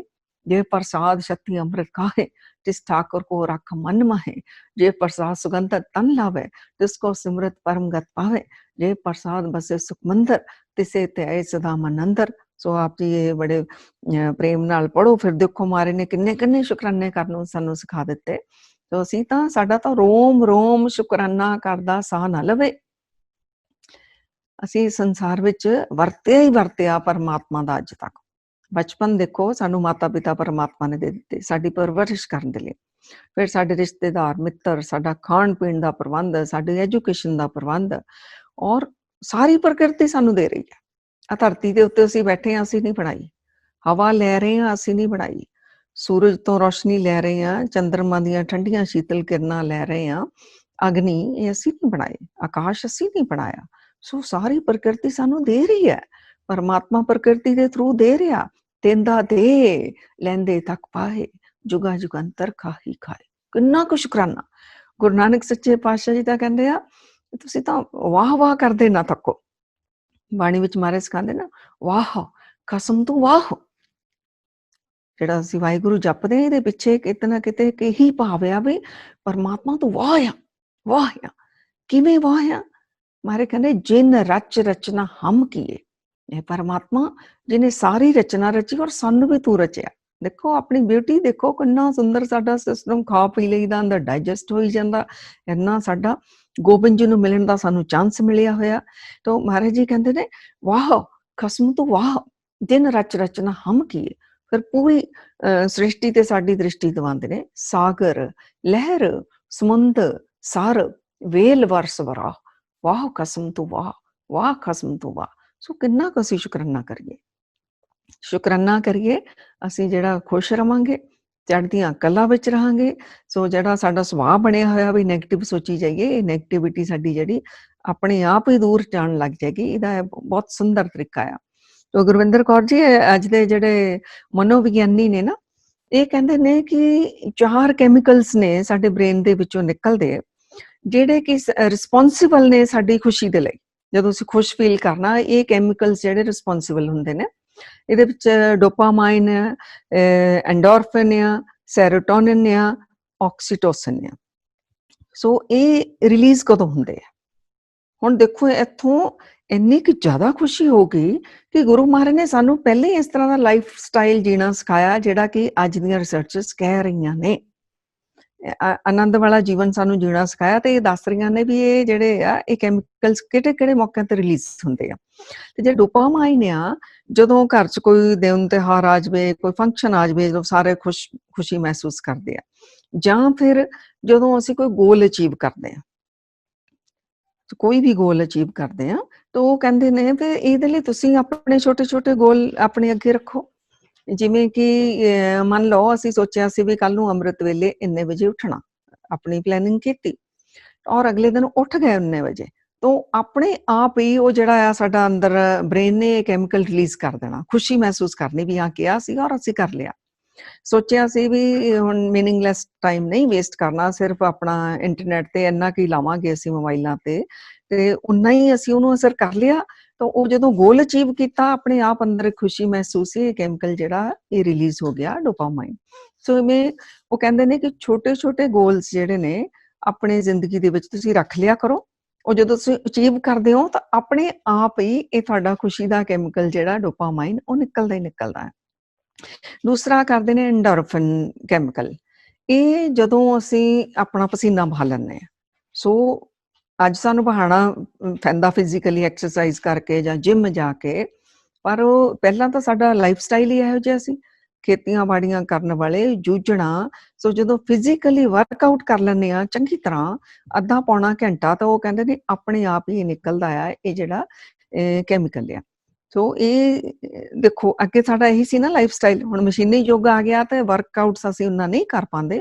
ਉਹਦੇ ਲਈ ਜ਼ਰੂਰੀ ਹੈ ਡੇਲੀ ਅਸੀਂ ਐਕਸਰਸਾਈਜ਼ ਕਰੀਏ, ਤਾਂ ਆਪਣੇ ਆਪ ਹੀ ਖੁਸ਼ੀ ਦੇ ਕੈਮੀਕਲਸ ਜਿਹੜੇ ਨਿਕਲ ਹੀ ਜਾਣੇ ਨੇ। ਸਾਡਾ ਮੂਡ ਜਿਹੜਾ, ਇਹਨੂੰ ਮੂਡ ਬੂਸਟਰ ਵੀ ਕਹਿੰਦੇ ਨੇ, ਮੂਡ ਸਾਡਾ ਚੜ੍ਹਦੀਆਂ ਕਲਾ 'ਚ ਰਹੇਗਾ। ਅਗਲਾ ਇਹਨਾਂ ਨੇ ਕਿਹਾ ਸੈਰੋਟੋਨਿਨ, ਇਹ ਸੇਵਾ ਦੇ ਨਾਲ ਕਨੈਕਟਡ ਆ। ਤੇ ਜਿਹੜਾ ਸੈਰੋਟੋਨਿਨ ਕੈਮੀਕਲ ਹੈ ਉਦੋਂ ਨਿਕਲਦਾ ਜਦੋਂ ਸਾਡੇ ਮਨ ਦੇ ਅੰਦਰ ਇਦਾਂ ਦਾ ਭਾਵ ਜਾਗਦਾ, ਨਿਸਵਾਰਥ ਭਾਵ, ਵੀ ਕਿਸੇ ਲਈ ਕੁਝ ਕਰੀਏ, ਕਿਸੇ ਦੀ ਕੋਈ ਹੈਲਪ ਕਰੀਏ। ਪੈਸੇ ਨਾਲ ਕਰ ਸਕਦੇ ਹਾਂ ਉਹ ਠੀਕ ਹੈ, ਨਹੀਂ ਪੈਸਾ, ਕਿਸੇ ਨੂੰ ਮਿੱਠੇ ਬੋਲ ਬੋਲ ਦਈਏ, ਕਿਸੇ ਨੂੰ ਅਪਲਿਫਟ ਕਰ ਦਈਏ, ਕਿਸੇ ਟੁੱਟੇ ਹੋਏ ਨੂੰ ਜੋੜ ਦਈਏ, ਕਿਸੇ ਨੂੰ ਚੜ੍ਹਦੀਆਂ ਕਲਾਂ ਵਿੱਚ ਕਰ ਦਈਏ, ਤੋ ਫਿਜ਼ੀਕਲੀ ਕੋਈ ਸੇਵਾ ਕਰ ਦਈਏ, ਜੋ ਵੀ ਅਸੀਂ ਕਰ ਸਕਦੇ ਹਾਂ। ਜਦੋਂ ਸਵਾਰਥ ਤੋਂ ਉੱਪਰ ਉੱਠ ਕੇ ਕੋਈ ਭਾਵ ਸਾਡੇ ਅੰਦਰ ਜਾਗਦਾ ਔਰ ਉਹਨੂੰ ਅਸੀਂ ਪ੍ਰੈਕਟੀਕਲ ਕਰਨ ਲੱਗ ਜਾਂਦੇ ਹਾਂ, ਭਾਵ ਜਾਗਣ ਵੇਲੇ ਸ਼ੁਰੂ ਹੋ ਜਾਂਦਾ, ਜਦੋਂ ਪ੍ਰੈਕਟੀਕਲ ਕਰਕੇ ਜਿਹੜੀ ਖੁਸ਼ੀ ਮਿਲਦੀ ਹੈ, ਉਹ ਫਿਰ ਇਹ ਜਿਹੜਾ ਸੈਰੋਟੋਨਿਨ ਆਪਣੇ ਆਪ ਹੀ ਕੈਮੀਕਲ ਸਾਡਾ ਅੰਦਰੋਂ ਨਿਕਲਦਾ। ਸੋ ਸਾਡਾ ਤਾਂ ਕਨਸੈਪਟ ਹੀ ਬਣਾਇਆ ਸੇਵਾ ਤੇ ਸਿਮਰਨ ਵਾਲਾ। ਸੋ ਅਗਲਾ ਜਿਹੜਾ ਕੈਮੀਕਲ ਹੈ ਆਕਸੀਟੋਸਿਨ, ਇਹ ਕਦੋਂ ਨਿਕਲਦਾ ਆ? ਇਹ ਪ੍ਰੇਮ ਦੇ ਭਾਵ ਦੇ ਨਾਲ ਜੁੜਿਆ ਹੋਇਆ, ਇਹ ਇਮੋਸ਼ਨ ਦੇ ਨਾਲ ਸਾਡੇ ਜੁੜਿਆ ਹੋਇਆ। ਤੋ ਜਦੋਂ ਸਾਡਾ ਕਿਸੇ ਨਾਲ ਪ੍ਰੇਮ ਦੇ ਨਾਲ ਕਨੈਕਸ਼ਨ ਜੁੜਦਾ, ਪ੍ਰੇਮ ਦੇ ਭਾਵ ਵਿੱਚ ਹੁੰਦੇ ਆ, ਮਾਂ ਬੱਚੇ ਦੇ ਨਾਲ ਹੁੰਦੀ, ਫਰੈਂਡਸ ਨਾਲ ਹੋ ਸਕਦੇ ਨੇ, ਕਿਸੇ ਹੋਰ ਰਿਲੇਸ਼ਨ ਵਿੱਚ ਜਦੋਂ ਉਸ ਦਾ ਪ੍ਰੇਮ ਦਾ ਭਾਵ ਹੁੰਦਾ। ਔਰ ਉਹ ਕਹਿੰਦੇ ਜਦੋਂ ਮਦਰ ਆਪਣੇ ਬੱਚੇ ਨੂੰ ਫੀਡ ਕਰਦੀ, ਉਹਨੂੰ ਦੁੱਧ ਪਿਲਾ ਰਹੀ ਆ, ਉਦੋਂ ਆਟੋਮੈਟਿਕਲੀ ਉਹ ਨਿਕਲ ਹੀ ਜਾ ਰਿਹਾ, ਕਿਉਂਕਿ ਬੜੇ ਪ੍ਰੇਮ ਦੇ ਭਾਵ ਵਿੱਚ ਹੁੰਦੀ ਆ। ਸੋ ਸਾਡਾ ਆਪਸ ਵਿੱਚ ਵੀ ਜਦੋਂ ਪ੍ਰੇਮ ਹੁੰਦਾ ਤਾਂ ਕਈ ਵਾਰ ਪ੍ਰੇਮ ਇੰਨਾ ਵੱਧ ਜਾਂਦਾ, ਇੱਕ ਦੂਸਰੇ ਨੂੰ ਹੱਗ ਕਰ ਲੈਂਦੇ ਆ। ਇੱਕ ਤਾਂ ਹੁੰਦਾ ਉਹ ਫਾਰਮੈਲਿਟੀ 'ਚ ਕੀਤਾ, ਉਹ ਨਹੀਂ, ਇੱਕ ਜਦੋਂ ਬਿਲਕੁਲ ਪ੍ਰੇਮ ਦਾ ਭਾਵ, ਸੋ ਆਪਣੇ ਆਪ ਨਿਕਲਦਾ। ਸਾਨੂੰ ਤਾਂ ਮਹਾਰਾਜ ਨੇ ਜੀਣਾ ਹੀ ਪ੍ਰੇਮ ਵਿੱਚ ਸਿਖਾਇਆ ਹੈ। ਪਰਮਾਤਮਾ ਵੀ ਪ੍ਰੇਮ ਵਾਲਾ, ਉਹਦੇ ਜਨ ਵੀ ਪ੍ਰੇਮ ਵਾਲੇ ਹੋਣੇ ਚਾਹੀਦੇ ਨੇ। ਸੋ ਦੇਖੋ ਇਹ ਸਾਰੀਆਂ ਗੁਰਬਾਣੀ ਸਾਨੂੰ ਪਹਿਲਾਂ ਹੀ ਗੱਲਾਂ ਸਿਖਾ ਰਹੀ ਹੈ। ਸੋ ਇਹ ਸਾਇੰਸ ਰਿਸਰਚਸ ਕਰ ਕਰਕੇ ਦੱਸ ਰਹੇ ਨੇ, ਬਹੁਤ ਅੱਛਾ ਕੰਮ ਕਰ ਰਹੇ ਨੇ, ਤਾਂ ਕਿ ਸਾਨੂੰ ਪਤਾ ਲੱਗੇ ਵੀ ਸਾਡਾ ਸਿਸਟਮ ਜਿਹੜਾ ਅੰਦਰਲਾ ਕਿਵੇਂ ਕੰਮ ਕਰ ਰਿਹਾ। ਤੋ ਇਹ ਚੀਜ਼ਾਂ ਅਸੀਂ ਐਕਸਰਸਾਈਜ਼ਸ ਕਰੀਏ ਹੁਣ ਡੇਲੀ, ਟਾਈਮ ਦਈਏ ਆਪਣੇ ਆਪ ਨੂੰ। ਦੂਸਰਾ ਸ਼ੁਕਰਾਨੇ ਦੇ ਭਾਵ ਦੇ ਵਿੱਚ ਰਹੀਏ ਔਰ ਲਿਖਣਾ ਸ਼ੁਰੂ ਕਰ ਦਈਏ। ਤੀਸਰਾ ਸੇਵਾ, ਵੰਡਣ ਦਾ ਭਾਵ, ਕੁਛ ਵੀ ਜੋ ਵੀ ਅਸੀਂ ਕਿਸੇ ਲਈ ਕਰ ਸਕਦੇ ਹਾਂ, ਉਹ ਜਿਹੜਾ ਆ ਉਹ ਤਾਂ ਵੀ ਸਾਡਾ ਜਿਹੜਾ ਆ ਚੜ੍ਹਦੀਆਂ ਕਲਾ ਵਾਲੀ ਸੋਚ ਰਹੇਗੀ, ਖੁਸ਼ ਮੂਡ ਸਾਡਾ ਰਹੂਗਾ। ਅਗਲਾ ਪ੍ਰੇਮ ਦਾ ਭਾਵ ਜਿਹੜਾ ਹੈ। ਤੋ ਇਵੇਂ ਹੀ ਇਹ ਗੁਰਿੰਦਰ ਕੌਰ ਜੀ ਇਹੋ ਜਿਹੇ ਅਸੀਂ ਭਾਵ ਰੱਖੀਏ, ਸੇਵਾ, ਸਿਮਰਨ, ਬੰਦਗੀ। ਤਾਂ ਨਾਲ ਜਿਹੜਾ ਕਿਹਾ ਨਾ ਪ੍ਰੇਮ ਦੇ ਭਾਵ ਵਾਲਾ, ਉਹਨਾਂ ਨੇ ਇੱਕ ਹੋਰ ਬੜੀ ਕਮਾਲ ਦੀ ਗੱਲ ਕਹੀ। ਉਹ ਕਹਿੰਦੇ ਵੀ ਜਿਹੜਾ ਤੁਹਾਨੂੰ ਮਿਊਜ਼ਿਕ ਪਸੰਦ ਆ, ਉਹ ਲਾ ਲਓ। ਪ੍ਰੇਮ ਵਾਲਾ ਕੋਈ ਉਹਨਾਂ ਨੇ ਤਾਂ ਇਦਾਂ ਦੀਆਂ ਹੁਣ ਗੱਲਾਂ ਮਤਲਬ ਕੀਤੀਆਂ ਜਦੋਂ ਤੁਸੀਂ ਕਾਲਜ ਸੀ, ਕਿਸੇ ਨੂੰ ਪ੍ਰੇਮ ਕਰਦੇ ਸੀ, ਉਦੋਂ ਜਿਹੜੀਆਂ ਫੀਲਿੰਗਸ ਆਉਂਦੀਆਂ ਸੀ ਤਾਂ ਕਿ ਉਹ ਤੁਹਾਡੇ ਦੁਆਰਾ ਨਿਕਲਣ ਅੰਦਰੋਂ, ਤੁਹਾਡੀ ਨੈਗੇਟਿਵਿਟੀ, ਡਿਪਰੈਸ਼ਨ ਵਾਲਿਆਂ ਨੂੰ ਦੱਸਿਆ ਜਾਂਦਾ ਤਾਂ ਕਿ ਉਸ ਤੋਂ ਤੁਸੀਂ ਬਾਹਰ ਨਿਕਲੋ। ਸੋ ਸਾਡੇ ਤਾਂ ਇੱਕ ਮਰਿਆਦਾ ਬਣੀ ਹੋਈ ਸੀ ਕੀਰਤਨ ਵਿੱਚ, ਜਦੋਂ ਡੁੱਬਦੇ ਆ, ਜਦੋਂ ਭਿੱਜਦੇ ਆ, ਹੈ ਪਰਮਾਤਮਾ ਦੇ ਪ੍ਰੇਮ ਦੇ ਵਿੱਚ, ਫਿਰ ਉਹ ਕੱਲਾ ਪਰਮਾਤਮਾ ਨਾਲ ਪ੍ਰੇਮ ਨਹੀਂ ਰਹਿ ਜਾਂਦਾ, ਸਾਰਿਆਂ ਨਾਲ ਹੀ ਫਿਰ ਉਹ ਇੱਕ ਪ੍ਰੇਮ ਦਾ ਭਾਵ ਜਿਹੜਾ ਸਾਡਾ ਜਾਗਦਾ ਆ। ਸੋ ਇਹਨੂੰ ਕਿਉਂ ਨਾ ਅਸੀਂ ਘਰਾਂ ਤੋਂ ਸ਼ੁਰੂ ਕਰ ਲਈਏ, ਡੇਲੀ ਅਸੀਂ ਪ੍ਰੇਮ ਦੇ ਨਾਲ ਹੀ ਰਹੀਏ, ਘਰਾਂ ਵਿੱਚ ਸਾਰਿਆਂ ਦੇ ਅੰਦਰ ਤਾਂ ਰੱਬ ਵਸਦਾ ਹੈ ਨਾ। ਘਰਾਂ ਤੋਂ ਸ਼ੁਰੂ ਕਰੀਏ, ਲਾਕਡਾਊਨ ਚ ਅੰਦਰ ਬੈਠੇ ਆ ਤਾਂ ਘਰਾਂ 'ਚ ਪ੍ਰੇਮ ਕਰੀਏ, ਤੇ ਇਹਦੇ ਨਾਲ ਫਿਰ ਆਪਣੇ ਆਪ ਹੀ ਅਸੀਂ ਚੜ੍ਹਦੀਆਂ ਕਲਾਂ 'ਚ ਰਵਾਂਗੇ, ਕਿਉਂਕਿ ਅਸੀਂ ਹਿਊਮਨ ਬੀਇੰਗ ਦੇ ਨਾਲ ਨਾਲ ਇਮੋਸ਼ਨਲ ਬੀਇੰਗ ਵੀ ਆ। ਹਰ ਇੱਕ ਬੰਦਾ ਚਾਹੁੰਦਾ ਕਿ ਮੈਨੂੰ ਪ੍ਰੇਮ ਮਿਲੇ, ਆਪਾਂ ਨੋਟ ਕਰ ਲਓ ਸਾਰੇ ਜਾਣੇ। ਹਰ ਇੱਕ ਬੰਦਾ ਚਾਹੁੰਦਾ ਕਿ ਮੇਰੀ ਕੋਈ ਕੇਅਰ ਕਰੇ ਔਰ ਮੇਰੇ ਨਾਲ ਕੋਈ ਸ਼ੇਅਰ ਵੀ ਕਰੇ ਔਰ ਮੈਂ ਵੀ ਆਪਣੀ ਗੱਲ ਕਿਸੇ ਨਾਲ ਕਰ ਲਵਾਂ। ਇਹ ਸਾਰੇ ਅਸੀਂ ਚਾਹੁੰਦੇ ਕਿਉਂਕਿ ਅਸੀਂ ਇਮੋਸ਼ਨਲ ਬੀਇੰਗ ਆ। ਸੋ ਇਹ ਪ੍ਰੇਮ ਮੰਗਣ ਦੀ ਬਜਾਏ ਪ੍ਰੇਮ ਦੇਣਾ ਸ਼ੁਰੂ ਕਰ ਦਿਓ। ਜਦੋਂ ਪ੍ਰੇਮ ਦੇ ਰਹੇ ਹੁੰਦੇ ਆ ਤਾਂ ਵੀ ਸਾਡੇ ਅੰਦਰ ਪ੍ਰੇਮ ਹੀ ਹੁੰਦਾ, ਤਾਂ ਜਦੋਂ ਕਿਸੇ ਨੂੰ ਦੇ ਰਹੇ ਆ ਤਾਂ ਵਾਪਸ ਵੀ ਸਾਨੂੰ ਪ੍ਰੇਮ ਹੀ ਆਏਗਾ। ਸੋ ਕੇਅਰ ਕਰਨੀ ਸ਼ੁਰੂ ਕਰੀਏ ਇੱਕ ਦੂਸਰੇ ਦੀ, ਇੰਨਾ ਨਾ ਬਿਜ਼ੀ ਰਹੀਏ ਆਪਣੇ ਮੋਬਾਈਲਾਂ 'ਚ ਹੀ ਅਸੀਂ ਫਸੇ ਹੋਏ ਹਾਂ, ਹੈ ਸ਼ੇਅਰ ਕਰੀਏ ਆਪਣਾ ਦੁੱਖ ਸੁੱਖ, ਦੂਸਰੇ ਦਾ ਸੁਣੀਏ। ਤੋ ਇਹ ਸਾਡੀਆਂ ਬੇਸਿਕਲ ਨੀਡਸ ਨੇ, ਸਾਡੀਆਂ ਜਿਹੜੇ ਇਮੋਸ਼ਨਸ ਜਿਹੜੇ ਚੀਜ਼ਾਂ ਸਾਡੀਆਂ ਮੰਗਦੇ ਨੇ, ਇਹ ਡਾਇਟ ਆ, ਇਹ ਸਾਡੀ ਖੁਰਾਕ ਆ। ਇਹਨਾਂ ਵਿੱਚ ਅਸੀਂ ਰਹੀਏ ਤਾਂ ਅਸੀਂ ਚੜ੍ਹਦੀਆਂ ਕਲਾਂ 'ਚ ਰਹਾਂਗੇ। ਤੋ ਗੁਰਿੰਦਰ ਕੌਰ ਜੀ ਹੋਰ ਬਾਣੀ ਵਿੱਚ ਸਾਨੂੰ ਸਿਖਾਇਆ ਕਿ ਮਾਫ਼ ਕਰ ਦੇਣਾ। ਜਦੋਂ ਮਾਫ਼ ਕਰਦੇ ਆ ਤਾਂ ਉਦੋਂ ਮੂਡ ਕੀ ਹੁੰਦਾ, ਔਰ ਜਦੋਂ ਮਾਫ਼ ਨਹੀਂ ਕਰਦੇ ਉਦੋਂ ਦੇਖੋ ਕਿਵੇਂ ਨੈਗੇਟਿਵਿਟੀ ਵਿੱਚ ਸਟਕ ਹੋਏ ਹੁੰਦੇ। ਇਹ ਮਹਾਰਾਜ ਨੇ ਮਾਫ਼ ਕਰਨ ਨੂੰ ਧੰਨ ਕਿਹਾ, ਜਿਵੇਂ ਮੈਂ ਨਾਮ ਧੰਨ ਕਿਹਾ ਨਾ, ਇਵੇਂ ਹੀ ਮਾਫ਼ੀ ਨੂੰ ਮਹਾਰਾਜ ਨੇ ਧੰਨ ਕਿਹਾ। ਮਹਾਰਾਜ ਨੇ ਕਿਹਾ ਵੀ ਤੁਸੀਂ ਇਸ ਨੈਗੇਟਿਵਿਟੀ ਵਿੱਚ ਫਸੇ ਨਾ ਰਹੋ। ਕਿੰਨਾ ਅਸੀਂ ਬੋਲਦੇ ਹਾਂ, ਪਰ ਜਦੋਂ ਕੋਈ ਸਾਡੇ ਨਾਲ ਕਿਸੇ ਨੇ ਸਾਨੂੰ ਤੰਗ ਕੀਤਾ ਜਾਂ ਧੋਖਾ ਦਿੱਤਾ, ਕੁਛ ਵੀ ਸਾਡੇ ਨਾਲ ਗਲਤ ਕੀਤਾ, ਇਸ ਵਿੱਚ ਕੋਈ ਸ਼ੱਕ ਨਹੀਂ ਉਹਨੇ ਕੀਤਾ, ਲੇਕਿਨ ਅਸੀਂ ਕਿੰਨੇ ਦੁਖੀ ਹੋ ਜਾਂਦੇ ਹਾਂ। ਔਰ ਦੁਖੀ ਉਹਨੇ ਤਾਂ ਇੱਕ ਵਾਰ ਕੀਤਾ ਔਰ ਅਸੀਂ ਉਹਨੂੰ ਬਾਰ-ਬਾਰ ਯਾਦ ਕਰ ਕਰਕੇ ਉਸ ਨੈਗੇਟਿਵਿਟੀ ਵਿੱਚ ਸਟਕ ਹੋ ਜਾਂਦੇ ਹਾਂ। ਇੱਕ ਕਿਸਮ ਦੇ ਅਸੀਂ ਗੁਲਾਮ ਹੀ ਬਣ ਜਾਂਦੇ ਹਾਂ ਉਸ ਨੈਗੇਟਿਵਿਟੀ ਦੇ, ਉਹ ਜਿਹੜੀ ਗੱਲ ਅੰਦਰ ਹੋਲਡ ਕਰਕੇ ਅਸੀਂ ਰੱਖਦੇ ਹਾਂ। ਸੋ ਇਹਨੂੰ ਕੱਢਣਾ ਬਹੁਤ ਜ਼ਰੂਰੀ ਹੈ। ਮਹਾਰਾਜ ਕਹਿੰਦੇ ਇਹਨੂੰ ਛੱਡ ਦਿਓ, ਤੁਸੀਂ ਮਾਫ਼ ਕਰ ਦਿਓ। ਔਰ ਮਾਫ਼ ਕਰਕੇ ਅਸੀਂ ਕਿਸੇ ਤੇ ਅਹਿਸਾਨ ਨਹੀਂ ਕਰ ਰਹੇ ਹੁੰਦੇ ਸੰਗਤ ਜੀ, ਮਾਫ਼ ਕਰਕੇ ਅਸੀਂ ਆਪਣੀ ਫਰੀडम ਲੈ ਰਹੇ ਹੁੰਦੇ ਹਾਂ। ਜਦੋਂ ਮਾਫ਼ ਕਰ ਦਿੱਤਾ, ਹੁਣ ਕੋਈ ਉਹਦੇ ਲਈ ਨੈਗੇਟਿਵਿਟੀ ਨਹੀਂ, ਕੋਈ ਉਹਨੇ ਹੋਲਡ ਨਹੀਂ ਕੀਤੀ ਹੋਈ ਉਹਦੀ ਕੋਈ ਮਾੜੀ ਗੱਲ, ਅਸੀਂ ਫ੍ਰੀ ਹੋ ਰਹੇ ਹੁੰਦੇ ਹਾਂ। ਨਹੀਂ ਤਾਂ ਸਾਡੇ ਮਨ ਵਿੱਚ ਉਹਦੀ ਮੈਲ ਚੱਲ ਰਹੀ ਹੁੰਦੀ, ਉਹਦੀ ਨੈਗੇਟਿਵਿਟੀ ਚੱਲ ਰਹੀ ਹੁੰਦੀ। ਤਾਂ ਗੁਰੂ ਮਹਾਰਾਜ ਜੀ ਕਹਿੰਦੇ ਨੇ, ਬਕੇ ਨਾ ਬੋਲੇ ਖਿਮਾ ਧਨ ਸੰਗ੍ਰਹਿ। ਨਾਲੇ ਕਹਿੰਦੇ ਐਵੇਂ ਨਾ ਬੋਲੀ ਜਾਓ, ਐਵੇਂ ਨਾ ਬਕਵਾਸ ਕਰੀ ਜਾਓ। ਕਿੰਨਾ ਬੋਲਦੇ ਫਿਰ ਅਸੀਂ, ਕਿਸੇ ਨੇ ਕੁਛ ਕੀਤਾ ਹੁੰਦਾ ਆ, ਆਪਣੇ ਜ਼ੁਬਾਨ ਤੋਂ ਨਾ ਬੋਲੀਏ, ਮਨ 'ਚ ਹੀ ਬੋਲੀ ਜਾਂਦੇ ਆ, ਨਹੀਂ ਤਾਂ ਜ਼ੁਬਾਨ ਤੋਂ ਬੋਲ ਦਿੰਦੇ ਆ। ਮਹਾਰਾਜ ਕਹਿੰਦੇ ਬਕੇ ਨਾ ਬੋਲੇ ਖਿਮਾ ਧਨ ਸੰਗ੍ਰਹਿ, ਤਾਮਸ ਨਾਮ ਜਲਾਏ। ਹੁਣ ਮਹਾਰਾਜ ਜੀ ਕਹਿੰਦੇ ਮਾਫ਼ ਕਰ ਦਿਓ, ਇਹ ਧਾਨੇ ਵਾਲਾ ਇਕੱਠਾ ਕਰੋ ਮਾਫ਼ੀ ਕਰਨ ਦਾ। ਪਰ ਹੁਣ ਜਿਹੜੀ ਅੰਦਰ ਉਹ ਮਨ 'ਚ ਨੈਗੇਟਿਵਿਟੀ ਚੱਲ ਰਹੀ ਹੈ, ਇਹਦਾ ਫਿਰ ਕੀ ਕਰੀਏ? ਮਹਾਰਾਜ ਜੀ ਕਹਿੰਦੇ ਇਹਨੂੰ ਤਾਮਸ ਨਾਮ ਜਲਾਏ, ਇਹਨੂੰ ਪਰਮਾਤਮਾ ਦਾ ਨਾਮ ਜਪ ਕੇ ਇਹਨੂੰ ਖਤਮ ਕਰ ਦੋ। ਤਨ ਗਿਰਹੀ ਸੰਨਿਆਸੀ ਜੋਗੀ ਜੇ ਹਰ ਚਰਨੀ ਚਿਤ ਲਾਏ। ਮਹਾਰਾਜ ਜੀ ਕਹਿੰਦੇ ਚਾਹੇ ਉਹ ਗ੍ਰਸਥੀ ਹੈ, ਚਾਹੇ ਸੰਨਿਆਸੀ ਹੈ, ਤੇ ਚਾਹੇ ਜੋਗੀ ਹੈ, ਉਹ ਤਾਂ ਧੰਨ ਆ ਜਿਹਨੇ ਮਾਫ਼ ਕਰ ਦਿੱਤਾ ਔਰ ਪਰਮਾਤਮਾ ਦੇ ਚਰਨਾਂ ਨਾਲ ਆਪਣਾ ਚਿੱਤ ਜੋੜ ਕੇ ਰੱਖਦਾ। ਸੋ ਹੁਣ ਅਸੀਂ ਆਪਣੇ ਆਪ ਨੂੰ ਕੁਐਸਚਨ ਕਰੀਏ ਵੀ ਆਪਣੇ ਮਨ ਵਿੱਚ ਕਿਸੇ ਦੀ ਮੈਲ ਫਸਾਣੀ ਹੈ ਕਿ ਆਪਣੇ ਹਿਰਦੇ ਵਿੱਚ ਪਰਮਾਤਮਾ ਨੂੰ ਵਸਾਉਣਾ ਹੈ? ਅਗਰ ਪਰਮਾਤਮਾ ਨੂੰ ਵਸਾਉਣਾ ਹੈ ਤਾਂ ਇਹਨੂੰ ਕਰ ਦਈਏ ਮਾਫ਼। ਔਰ ਬਾਬਾ ਕਬੀਰ ਜੀ ਵੀ ਕਹਿੰਦੇ ਨੇ ਵੀ ਜਿੱਥੇ ਖਿਮਾ ਆ ਨਾ, ਉੱਥੇ ਤਾਂ ਪਰਮਾਤਮਾ ਆਪ ਆ। ਕਹਿੰਦੇ ਕਬੀਰਾ ਜਹਾਂ ਗਿਆਨ ਤਹਿ ਧਰਮ ਹੈ। ਧਰਮ ਕਿੱਥੋਂ ਸ਼ੁਰੂ ਹੁੰਦਾ? ਜਿੱਥੇ ਗਿਆਨ ਆ। ਹੁਣ ਸਾਨੂੰ ਗਿਆਨ ਹੋ ਰਿਹਾ ਬਾਣੀ ਤੋਂ ਕਿ ਅਸੀਂ ਮਾਫ਼ ਕਰ ਦਈਏ, ਅਸੀਂ ਮਾਫ਼ ਕਰਾਂਗੇ ਤਾਂ ਸਮਝ ਲਓ ਅਸੀਂ ਧਰਮ ਕਮਾ ਲਿਆ। ਰਿਚੁਅਲ ਬਣਨਾ ਇਕੱਲਾ ਧਰਮ ਨਹੀਂ ਆ, ਹੈਨਾ। ਇਹ ਜੋ ਅੰਦਰ ਕਿਹਾ ਜਾ ਰਿਹਾ, ਅਗਰ ਮਾਫ਼ ਕਰ ਦਿੱਤਾ ਅਸੀਂ ਧਰਮ ਕਮਾ ਲਿਆ, ਨਹੀਂ ਮਾਫ਼ ਕੀਤਾ ਅਸੀਂ ਧਰਮ ਨਹੀਂ ਕਮਾਇਆ। ਜਹਾਂ ਗਿਆਨ ਤਹਿ ਧਰਮ ਹੈ, ਜਹਾਂ ਝੂਠ ਤਹਿ ਪਾਪ। ਝੂਠ ਬੋਲ ਰਹੇ ਹਾਂ ਅਸੀਂ, ਪਾਪ ਕਮਾ ਰਹੇ ਹਾਂ। ਜਹਾਂ ਲੋਭ ਤਹਿ ਕਾਲ ਹੈ, ਲੋਭ ਗਲਤ ਤਰੀਕੇ ਦੇ ਨਾਲ ਪੈਸਾ ਕਮਾ ਕੇ ਲੈ ਕੇ ਆਏ ਲੋਭ ਦੀ ਖਾਤਰ, ਸਮਝ ਲਓ ਅਸੀਂ ਅਕਾਲ ਨਾਲ ਨਹੀਂ ਜੁੜ ਪਾਵਾਂਗੇ, ਅਸੀਂ ਮਰਦੇ ਜੰਮਦੇ ਰਹਾਂਗੇ। ਜਹਾਂ ਲੋਭ ਤਹ ਕਾਲ ਹੈ, ਜਹਾਂ ਖਿਮਾ ਤਹ ਆਪ, ਜਿੱਥੇ ਮਾਫੀ ਹੈ ਉੱਥੇ ਪਰਮਾਤਮਾ ਹੈ। ਹੁਣ ਦੇਖੋ ਫਿਰ ਕਿੰਨਾ ਗੁਰੂ ਮਹਾਰਾਜ ਸਾਨੂੰ ਸਮਝਾ ਰਹੇ ਨੇ, ਭਾਈ ਤੁਸੀਂ ਮਾਫ ਕਰੋ।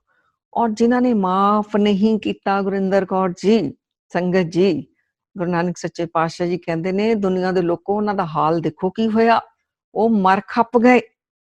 ਮਾਰੇ ਕਹਿੰਦੇ ਖਿਮਾ ਵੀ ਹੋਣੇ, ਖੱਪ ਗਏ, ਖੂਹਣ ਲੱਖ ਅਸੰਖ। ਜਿਨ੍ਹਾਂ ਨੇ ਮਾਫ ਨਹੀਂ ਕੀਤਾ ਉਹ ਤਾਂ ਮਰ ਖੱਪ ਗਏ। ਮਹਾਰਾਜ ਜੀ ਕਿੰਨੇ ਕੁ ਮਰ ਖੱਪ ਗਏ? ਮਾਰੇ ਕਹਿੰਦੇ ਲੱਖਾਂ ਹੀ, ਅਸੰਖਾਂ ਹੀ। ਫਿਰ ਅੱਗੋਂ ਮਹਾਰਾਜ ਜੀ ਕਹਿੰਦੇ ਨੇ ਨਹੀਂ, ਲੱਖਾਂ ਅਸੰਖਾਂ ਦੀ ਵੀ ਗੱਲ ਛੱਡੋ, ਖਿਮਾ ਵੀ ਹੋਣੇ, ਖੱਪ ਗਏ, ਖੂਹਣ ਲੱਖ ਅਸੰਖ, ਗਣਤ ਨਾ ਆਵੇ ਕਿਉਂ ਗਣੀ, ਖੱਪ ਖੱਪ ਮੋਹ ਵਿਸੰਖ। ਮਹਾਰਾਜ ਕਹਿੰਦੇ ਉਹਨਾਂ ਦੀ ਗਿਣਤੀ ਨਹੀਂ ਕੀਤੀ ਜਾ ਸਕਦੀ, ਕਿੰਨੇ ਲੋਕ ਜਿਨ੍ਹਾਂ ਨੇ ਨਹੀਂ ਮਾਫ ਕੀਤਾ ਮਰ ਖੱਪ ਗਏ ਸੀ ਨੈਗੇਟਿਵਿਟੀ ਵਿੱਚ, ਇਸੇ ਮੈਲ ਦੇ ਵਿੱਚ। ਕਿਉਂਕਿ ਜਦੋਂ ਅਸੀਂ ਮਾਫ ਨਹੀਂ ਨਾ ਕਰਦੇ ਤਾਂ ਅੰਦਰ ਸਾਡੇ ਬਦਲਾ ਲੈਣ ਦੀ ਭਾਵਨਾ ਆ ਜਾਂਦੀ। ਹੌਲੀ ਹੌਲੀ ਇਹ ਬਦਲਾ ਲੈਣ ਦੀ ਭਾਵਨਾ ਪੀੜ੍ਹੀ ਦਰ ਪੀੜ੍ਹੀ ਅੱਗੇ ਚੱਲਦੀ ਰਹਿੰਦੀ ਹੈ, ਔਰ ਫਿਰ ਖਾਨਦਾਨ ਦੇ ਖਾਨਦਾਨ ਗਰਕ ਹੋ ਜਾਂਦੇ ਨੇ, ਜਿਵੇਂ ਗੁਰੂ ਮਹਾਰਾਜ ਨੇ ਸਾਨੂੰ ਸਮਝਾਇਆ। ਸੋ ਮਾਫੀ ਮੰਗਣੀ ਵੀ ਬਹੁਤ ਜ਼ਰੂਰੀ ਹੈ। ਮਾਫ ਤਾਂ ਕਰਨਾ ਆ, ਆਪਣੀਆਂ ਗਲਤੀਆਂ ਦੀ ਮਾਫੀ ਵੀ ਮੰਗਣੀ। ਅਸੀਂ ਵੀ ਬਚਪਨ ਤੋਂ ਲੈ ਕੇ ਅੱਜ ਤੱਕ ਬੜੀਆਂ ਗਲਤੀਆਂ ਕੀਤੀਆਂ, ਸੋ ਇਹ ਮਾਫੀ ਮੰਗ ਲੈਣੀ ਵੀ ਬਹੁਤ ਜ਼ਰੂਰੀ ਹੈ। ਇਹਦੇ ਨਾਲ ਸਾਡਾ ਅੰਦਰ ਸਾਫ਼ ਹੁੰਦਾ, ਔਰ ਅਸੀਂ ਹਮੇਸ਼ਾ ਚੜ੍ਹਦੀਆਂ ਕਲਾ ਵਾਲੀ ਸਾਡੀ ਸੋਚ ਰਹਿੰਦੀ ਹੈ। ਇਹ ਤਾਂ ਕਹਿੰਦੇ ਨੇ ਸ਼ਕਤੀਸ਼ਾਲੀ ਰੂਹਾਂ ਦਾ ਕੰਮ ਆ, ਮਾਫ ਉਹੀ ਕਰ ਸਕਦੇ। ਕਮਜ਼ੋਰ ਬੰਦਾ, ਨੈਗੇਟਿਵ ਬੰਦਾ ਮਾਫ ਨਹੀਂ ਕਰ ਸਕਦਾ। ਪੋਜ਼ਿਟਿਵ ਸ਼ਕਤੀਸ਼ਾਲੀ ਰੂਹ ਹੀ ਮਾਫ ਕਰਦੀ ਹੈ। ਸੋ ਆਪਾਂ ਚੜ੍ਹਦੀਆਂ ਕਲਾ 'ਚ ਰਹਿਣਾ ਚਾਹੁੰਦੇ ਹਾਂ, ਖੁਸ਼ ਰਹਿਣਾ ਚਾਹੁੰਦੇ ਹਾਂ, ਤਾਂ ਬਾਣੀ ਨੇ ਜਿਵੇਂ ਸਾਨੂੰ ਸਮਝਾਇਆ ਇਵੇਂ ਅਸੀਂ ਖੁਸ਼ ਰਹੀਏ, ਚੜ੍ਹਦੀਆਂ ਕਲਾ ਵਿੱਚ ਰਹੀਏ। ਹੋਰ ਬਾਬਾ ਫਰੀਦ ਜੀ ਵੀ ਕਹਿੰਦੇ ਨੇ, ਨਿਵਣ ਸੁਅੱਖਰ ਖਵਣ ਗੁਣ, ਜੇਵਾ ਮਣੀਆਂ ਮੰਤ, ਇਹ ਤ੍ਰੈ ਭੈਣੇ ਵੇਸ ਕਰ ਤਾਂ ਵਾਸਾ ਵੀ ਕੰਤ। ਕਹਿੰਦੇ ਹੈ ਜੀਵ ਆਤਮਾ ਤੋਂ 3 ਗੁਣ ਅਪਣਾ ਲਾ ਤਾਂ ਤੂੰ ਤਾਂ ਰੱਬ ਨੂੰ ਮਿਲ ਲੈਂਗੀ। ਕਿੰਨਾ ਰੱਬ ਨੂੰ ਮਿਲਣਾ ਔਖਾ ਤੇ ਕਿੰਨਾ ਸੌਖਾ ਜਦੋਂ ਇਹ ਗੁਣ ਬਾਬਾ ਜੀ ਸਾਨੂੰ ਸਮਝਾਉਂਦੇ ਨੇ, ਸ਼੍ਰੀ ਗੁਰੂ ਗ੍ਰੰਥ ਸਾਹਿਬ ਜੀ। ਨਿਵਣ ਸੁਅੱਖਰ, ਨਿਮਰਤਾ ਬਹੁਤ ਵੱਡਾ ਗੁਣ ਹੈ। ਸੋ ਦੇਖੋ, ਨਿਮਰਤਾ ਵਾਲਾ ਦੁਖੀ ਨਹੀਂ ਰਹਿ ਸਕਦਾ, ਹੰਕਾਰ ਵਾਲਾ ਦੁਖੀ ਰਹਿੰਦਾ। ਉਹਦਾ ਹੰਕਾਰ ਹੀ ਨਹੀਂ ਉਹਨੂੰ ਟਿਕਣ ਦਿੰਦਾ, ਉਹ ਅਸ਼ਾਂਤ, ਉਹ ਦੁਖੀ, ਉਹ ਨੈਗੇਟਿਵ ਹੁੰਦਾ ਹੰਕਾਰ ਵਾਲਾ। ਨਿਮਰਤਾ ਵਾਲਾ ਪੋਜ਼ਿਟਿਵ ਹੁੰਦਾ, ਚੜ੍ਹਦੀਆਂ ਕਲਾ ਵਾਲਾ ਹੁੰਦਾ, ਖੁਸ਼ ਹੁੰਦਾ। ਨਿਵਣ ਸੁਅੱਖਰ ਖਵਣ ਗੁਣ, ਦੂਸਰਾ ਮਾਫੀ ਕਰਨ ਵਾਲਾ ਗੁਣ। ਸੋ ਜਿਹੜਾ ਮਾਫ ਕਰਨਾ, ਇਹ ਕਿੱਡਾ ਵੱਡਾ ਗੁਣ ਆ। ਮਾਫੀ ਮੰਗ ਲੈਣੀ ਵੀ ਕਿੱਡਾ ਵੱਡਾ ਗੁਣ ਆ, ਕਿਉਂਕਿ ਮਾਫੀ ਜਿਹੜੀ ਆ ਮੰਗਣ ਦੇ ਲਈ ਵੀ ਇੱਕ ਤਾਕਤ ਚਾਹੀਦੀ ਹੈ। ਜਦੋਂ ਕੀ ਤਾਕਤ ਚਾਹੀਦੀ? ਜਦੋਂ ਅਸੀਂ ਸਵੀਕਾਰ ਕਰ ਲੈਂਦੇ ਹਾਂ ਕਿ ਹਾਂ ਮੇਰੇ ਕੋਲ ਗਲਤੀ ਹੋਈ ਆ, ਤਾਂ ਹੀ ਮਾਫੀ ਮੰਗਦੇ ਹਾਂ। ਤਾਂ ਉਹ ਕਿੱਡਾ ਵੱਡਾ ਗੁਣ ਹੋ ਗਿਆ। ਜਦੋਂ ਅਸੀਂ ਸਵੀਕਾਰ ਕਰ ਲਿਆ ਗਲਤੀ ਹੋਈ, ਮਾਫੀ ਮੰਗ ਲਈ, ਇਹਦਾ ਮਤਲਬ ਅਗਲੀ ਵਾਰ ਅਸੀਂ ਗਲਤੀ ਨਹੀਂ ਕਰਾਂਗੇ, ਸਾਨੂੰ ਰਿਅਲਾਈਜ਼ ਹੋ ਗਿਆ। ਔਰ ਨਾਲ ਅਸੀਂ ਝੁੱਕ ਕੇ ਹੀ ਕੋਈ ਮਾਫੀ ਮੰਗੀ ਜਾਂਦੀ, ਇਗੋਲੈਸ ਹੁੰਦੇ ਆ। ਸੋ ਨਿਮਰਤਾ ਵੀ ਨਾਲ ਆਉਂਦੀ ਆਟੋਮੈਟਿਕਲੀ। ਏਡੇ ਪਵਿੱਤਰ ਗੁਣ। ਤੀਸਰਾ ਗੁਣ ਕਿਹਾ ਕਿ ਜੇਵਾ ਮਣੀਆਂ ਮੰਥ, ਮਿੱਠੇ ਮਿੱਠੇ ਬੋਲ ਬੋਲੋ। ਸਾਰੇ ਕਲੇਸ਼ ਕਾਹਦੇ ਆ ਸਾਡੇ? ਜਵਾਨ ਦੇ ਕਲੇਸ਼ ਨੇ। ਕਿੰਨਾ ਬੋਲ ਕੇ ਅਸੀਂ ਦੁੱਖ ਦੇ ਦਿੰਦੇ ਹਾਂ। ਇਸੀ ਜਵਾਨ ਤੋਂ ਅਸੀਂ ਸੁੱਖ ਵੀ ਦੇ ਸਕਦੇ ਹਾਂ, ਇਸੀ ਜਵਾਨ ਤੋਂ ਅਸੀਂ ਦੁੱਖ ਵੀ ਦੇ ਸਕਦੇ ਹਾਂ। ਸੋ ਪਰਮਾਤਮਾ ਮਿੱਠਾ ਹੈ, ਮਿੱਠ ਬੋਲੜਾ ਜੀ ਹਰ ਸੱਜਣ ਸੁਆਮੀ ਮੇਰਾ। ਉਹ ਸੰਭਲ ਥੱਕੀ ਜੀ, ਉਹ ਕਦੇ ਨਾ ਬੋਲੇ ਕੌੜਾ। ਹੈ ਕਹਿੰਦੇ ਅਸੀਂ ਤਾਂ ਲੱਭ ਲੱਭ ਕੇ ਦੇਖ ਲਿਆ, ਪਰਮਾਤਮਾ ਕਦੀ ਕੌੜਾ ਬੋਲਦਾ ਹੀ ਨਹੀਂ। ਕੌੜਾ ਬੋਲ ਨਾ ਜਾਣੇ ਪੂਰਨ ਭਗਵਾਨ ਨੇ, ਉਹ ਜਾਣਦਾ ਹੀ ਨਹੀਂ ਹੈ ਕੌੜਾ ਬੋਲਣਾ। ਤਾਂ ਅਸੀਂ ਵੀ ਉਹਦੇ ਅੰਸ਼ ਆ, ਉਹਦੇ ਬੱਚੇ ਆ। ਤੇ ਮਹਾਰਾਜ ਸਾਨੂੰ ਕਿੰਨੇ ਪ੍ਰੇਮ ਨਾਲ ਸਮਝਾਉਂਦੇ ਆ, ਤੁਸੀਂ ਮਿੱਠਾ ਬੋਲੋ। ਨਹੀਂ ਮਿੱਠਾ ਬੋਲਦੇ, ਕੌੜੇ ਫਿੱਕੇ ਸ਼ਬਦ ਬੋਲਦੇ ਆ। ਮਹਾਰਾਜ ਕਹਿੰਦੇ ਨੇ ਨਾਨਕ ਫਿੱਕਾ ਬੋਲੀਐ, ਤਨ ਮਨ ਫਿੱਕਾ ਹੋਏ। ਤਨ ਤੇ ਮਨ ਫਿੱਕਾ। ਹੁਣ ਇਹਦੇ ਤੇ ਸਾਇੰਸ ਨੇ ਫਿਰ ਰਿਸਰਚਸ ਕਰ ਦਿੱਤੀਆਂ, ਔਰ ਅੱਛਾ ਵੀ ਲੱਗ ਰਿਹਾ ਜਦੋਂ ਸਾਇੰਸ ਰਿਸਰਚ ਕਰਦੀ ਹੈ। ਸਰਗੁਰੂ ਸਾਹਿਬ ਨੇ ਸਾਨੂੰ ਪਹਿਲਾਂ ਹੀ ਦੱਸਿਆ, ਇਹਦੇ ਤੇ ਬੜੀਆਂ ਯੂਨੀਵਰਸਿਟੀਜ਼ ਨੇ, ਸਕੂਲਸ ਨੇ ਰਿਸਰਚਸ ਕਰ ਦਿੱਤੀਆਂ ਨੇ ਕਿ ਅਸੀਂ ਇੱਕ ਵੀ ਸ਼ਬਦ ਜਿਹੜਾ ਬੋਲਦੇ ਹਾਂ, ਇੱਕ ਤਾਂ ਜ਼ੁਬਾਨ ਤੋਂ ਬੋਲਦੇ, ਇੱਕ ਮਨ ਵਿੱਚ ਵੀ ਬੋਲ ਰਹੇ ਹੁੰਦੇ ਹਾਂ। ਕੁਝ ਜੋ ਸੋਚਦੇ ਹਾਂ ਅਸੀਂ ਸ਼ਬਦਾਂ ਨਾਲ ਹੀ ਸੋਚਦੇ ਹਾਂ ਨਾ, ਜਿਹੜੇ ਅੰਦਰ ਵੀ ਸਾਡੇ ਥਾਟਸ ਵੀ ਚੱਲ ਰਹੇ, ਉਹ ਵੀ ਅੰਦਰ ਸ਼ਬਦ ਦਾ ਰੂਪ ਹੁੰਦੇ ਨੇ। ਸੋ ਕਹਿੰਦੇ ਚਾਹੇ ਅਸੀਂ ਸੋਚਦੇ ਹਾਂ, ਚਾਹੇ ਅਸੀਂ ਬੋਲਦੇ ਹਾਂ, ਸਾਡੇ ਬੋਡੀ ਐਂਡ ਮਾਈਂਡ ਦੇ ਉੱਤੇ ਇਹਦਾ ਉਸੀ ਵਕਤ ਅਸਰ ਹੋਣਾ ਸ਼ੁਰੂ ਹੋ ਜਾਂਦਾ। ਤੇ ਕੌੜੇ ਸ਼ਬਦ ਬੋਲੇ, ਗੁੱਸੇ ਵਿੱਚ ਬੋਲੇ ਤਾਂ ਸਭ ਤੋਂ ਪਹਿਲਾਂ ਸਾਡੇ ਉੱਤੇ ਅਸਰ ਹੋਣ ਲੱਗ ਗਿਆ। ਕ੍ਰੋਧ ਵਿੱਚ ਬੋਲੇ ਤਾਂ ਸਾਡੇ ਉੱਤੇ ਅਸਰ ਹੋ ਗਿਆ। ਤਾਂ ਕ੍ਰੋਧ ਦਾ ਤਾਂ ਰਿਸਰਚ ਸਾਇੰਸ ਕਹਿ ਰਹੀ ਹੈ ਕਿ 1 ਮਿੰਟ ਵੀ ਅਗਰ ਅਸੀਂ ਕ੍ਰੋਧ ਕਰ ਲੈਂਦੇ ਹਾਂ, 1 ਮਿੰਟ, ਤਾਂ 72 ਘੰਟਿਆਂ ਲਈ ਸਾਡੇ ਬੋਡੀ ਦੇ ਜਿੰਨੇ ਵੀ ਆਰਗਨਸ ਨੇ ਉਹਨਾਂ ਨੂੰ proper blood and oxygen the supply ਨਹੀਂ ਹੋ ਪਾਉਂਦੀ। ਸਾਈਕੋਲੋਜਿਸਟ ਕਹਿੰਦੇ ਨੇ, ਮਨੋਵਿਗਿਆਨੀ ਕਹਿੰਦੇ ਨੇ ਕਿ ਹੋ ਹੀ ਨਹੀਂ ਸਕਦਾ ਕ੍ਰੋਧ ਕਰਕੇ ਅੰਦਰੋਂ ਬੰਦਾ ਸ਼ਾਂਤ ਹੋ ਜਾਵੇ। ਜ਼ਬਾਨ ਤੋਂ ਤਾਂ ਚੁੱਪ ਹੋ ਸਕਦਾ ਹੈ, ਲੇਕਿਨ ਅੰਦਰ ਅਗਰ ਉਸ ਕ੍ਰੋਧ ਦੀ ਅਸ਼ਾਂਤੀ ਵਿੱਚ 1 ਘੰਟਾ ਰਹਿ ਗਿਆ, ਕਿਤਨਾ ਨੁਕਸਾਨ ਹੁੰਦਾ ਹੈ ਸਾਨੂੰ, ਜਿਤਨਾ 18 ਮੀਲ ਸੈਰ ਕਰਕੇ ਫਲ ਮਿਲਣਾ ਸੀ। ਸੋ 18 ਮੀਲ ਸੈਰ ਤਾਂ ਅਸੀਂ ਕੀਤੀ ਨਹੀਂ, ਸੋ ਆਪਣਾ ਨੁਕਸਾਨ ਅਸੀਂ ਇੰਨਾ ਕਰ ਲਿਆ। ਕ੍ਰੋਧ ਵਿੱਚ ਕੌੜੇ ਬੋਲ ਬੋਲ ਕੇ, ਸੋ ਮਿੱਠਾ ਸੁਭਾਅ ਰੱਖੀਏ, ਮਿੱਠਾ ਬੋਲੀਏ। ਹੁਣ ਸਾਨੂੰ ਪਤਾ ਲੱਗ ਗਿਆ ਸਾਡਾ ਨੁਕਸਾਨ ਹੋ ਰਿਹਾ, ਤਾਂ ਆਪਣੇ ਆਪ ਦੇ ਉੱਤੇ ਅਸੀਂ ਕੰਮ ਕਰੀਏ, ਸ਼ੁਕਰਾਨੇ ਦੇ ਭਾਵ ਵਿੱਚ ਰਹੀਏ, ਹੋਰ ਚੜ੍ਹਦੀਆਂ ਕਲਾਂ ਵਿੱਚ ਰਹਿਣ ਦੇ ਲਈ ਐਪਰੀਸ਼ੀਏਟ ਕਰੀਏ। ਹੁਣ ਘਰਾਂ 'ਚ ਇਕੱਠੇ ਰਹਿੰਦੇ ਆ, ਕੋਈ ਸਾਡੇ ਲਈ ਕੀ ਕਰ ਰਿਹਾ, ਕੋਈ ਕੀ ਕਰ ਰਿਹਾ, ਤੁਸੀਂ ਸਾਰੇ ਇੱਕ ਦੂਸਰੇ ਨੂੰ ਐਪਰੀਸ਼ੀਏਟ ਕਰੀਏ। ਅੱਛਾ, ਆਪਣੇ ਆਪ ਨੂੰ ਸੋਚੀਏ, ਜਦੋਂ ਸਾਡੀ ਕੋਈ ਤਾਰੀਫ਼ ਕਰਦਾ, ਸਾਡੇ ਕੋਈ ਕੀਤੇ ਕੰਮ ਦੀ, ਸਾਨੂੰ ਅੱਛਾ ਲੱਗਦਾ ਨਾ, ਹੋਰ ਅੱਗੇ ਤੋਂ ਹੋਰ ਅੱਛਾ ਕਰਨ ਨੂੰ ਦਿਲ ਕਰਦਾ। ਇਵੇਂ ਹੀ ਐਪਰੀਸ਼ੀਏਟ ਕਰੋ ਜਿਨ੍ਹਾਂ ਦਾ ਵੀ ਯੋਗਦਾਨ ਹੈ ਜੀਵਨ ਦੇ ਵਿੱਚ, ਤਾਂ ਉਹਨਾਂ ਨੂੰ ਵੀ ਅੱਛਾ ਲੱਗੇਗਾ, ਉਹ ਹੋਰ ਅੱਗੇ ਤੋਂ ਵਧੀਆ ਹੋਣਗੇ। ਇਵੇਂ ਪੂਰਾ ਘਰ ਸਾਡਾ ਵਧੀਆ ਹੋ ਸਕਦਾ, ਵਰਕ ਪਲੇਸ ਜਿੱਥੇ ਕੰਮ ਆ ਸਾਰੇ ਵਧੀਆ ਹੋ ਸਕਦੇ, ਇੱਕ ਦੂਸਰੇ ਨੂੰ ਅਸੀਂ ਐਪਰੀਸ਼ੀਏਟ ਕਰੀਏ। ਇਹ ਸਾਰੀ ਪੋਜ਼ਿਟਿਵ ਥਿੰਕਿੰਗ ਵਾਲੀਆਂ ਗੱਲਾਂ ਗੁਰਬਾਣੀ ਸਾਨੂੰ ਸਿਖਾ ਰਹੀ ਆ। ਔਰ ਗੁਰੂ ਗੋਬਿੰਦ ਸਿੰਘ ਜੀ ਮਹਾਰਾਜ ਜੀ ਕਿਤਨਾ ਕੁ ਐਪਰੀਸ਼ੀਏਟ ਕਰਦੇ ਨੇ। ਸਮਰੱਥ ਗੁਰੂ ਨੇ, ਗੁਰੂ ਨਾਨਕ ਦੀ ਜੋਤ, ਆਪਣਾ ਸਾਰਾ ਸਰਬੰਸ ਵਾਰ ਕੇ ਰੱਖ ਦਿੱਤਾ, ਇੰਨਾ ਕੁਰਬਾਨੀਆਂ, ਇੰਨਾ ਤਿਆਗ ਹੈ, ਅਕਾਲ ਪੁਰਖ ਦੇ ਨਾਲ ਜੁੜੇ ਹੋਏ, ਤਾਂ ਉਹ ਮਹਾਰਾਜ ਜੀ ਸਿੱਖਾਂ ਨੂੰ ਕਿੰਨਾ ਕ੍ਰੈਡਿਟ ਦੇ ਰਹੇ ਨੇ। ਇਹ ਸਤਿਗੁਰ ਦੀ ਵਡਿਆਈ ਹੈ, ਵੱਡਪਣ ਆ ਕਿ ਸਿੱਖਾਂ ਨੂੰ ਵਡਿਆਈਆਂ ਦੇ ਰਹੇ ਨੇ। ਕਹਿੰਦੇ ਸਿੱਖਾਂ ਕਰਕੇ ਅਸੀਂ ਸਜੇ ਹਾਂ, ਇਨਹੀ ਕੀ ਕਿਰਪਾ ਸੇ ਸਜੇ ਹਮ ਹੈ। ਇਹ ਥੋੜਾ ਕ੍ਰੈਡਿਟ ਆ ਦੇਣਾ, ਐਪਰੀਸ਼ੀਏਟ ਕਰ ਰਹੇ ਨੇ ਸਿੱਖਾਂ। ਇੱਕ ਪ੍ਰੇਮ, ਇੱਕ ਸਾਂਝ ਬਣਦੀ ਐਪਰੀਸ਼ੀਏਟ ਕਰਨ ਦੇ ਨਾਲ। ਤਾਂ ਕਿੱਦਾਂ ਦਾ ਫਿਰ ਅਗਲੇ ਦੇ ਅੰਦਰ ਭਾਵ ਆਉਂਦਾ ਵੀ ਗੁਰੂ ਸਮਰੱਥ ਇਹ ਸਾਨੂੰ ਹੀ ਕਿਰਪਾ ਦੇਈ ਜਾ ਰਹੇ ਨੇ। ਵੀ ਕਹਿੰਦੇ ਗੁਰੂ ਮਹਾਰਾਜ ਕਹਿੰਦੇ ਇਸ ਤਾਂ ਗੁਰੂ ਵੀ ਇਹਨਾਂ ਕਰਕੇ ਬਣੇ ਆ, इन्हीं की कृपा से सजे हम हैं, नहीं तो मोसो ਗਰੀਬ ਕਰੋੜ ਪੜੇ ਹੈ। ਕਹਿੰਦੇ ਨਹੀਂ ਤਾਂ ਸਾਡੇ ਵਰਗੇ ਕਰੋੜਾਂ ਹੀ ਪਏ ਸੀ।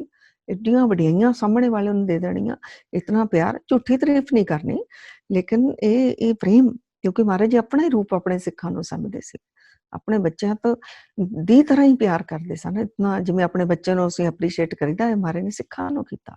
ਸੋ ਇਹ ਕਿੰਨੇ ਗੁਣ ਨੇ, ਕਿਤਨੀਆਂ ਕੁਆਲਿਟੀਜ਼ ਨੇ ਜਿਨ੍ਹਾਂ ਦੇ ਨਾਲ ਅਸੀਂ ਹਰ ਹਾਲਾਤ, ਹਰ ਪਰਿਸਥਿਤੀ ਵਿੱਚ ਚੜ੍ਹਦੀਆਂ ਕਲਾਂ ਵਿੱਚ ਰਹਿ ਸਕਦੇ ਹਾਂ। ਸੋ ਡਰ ਨੂੰ ਭਜਾਓ, ਡਰਾਂਗੇ ਤਾਂ ਨੈਗੇਟਿਵਿਟੀ ਆਊਗੀ, ਨੈਗੇਟਿਵਿਟੀ ਆਊਗੀ ਤਾਂ ਰੋਗ ਲੱਗਣਗੇ ਸਾਨੂੰ।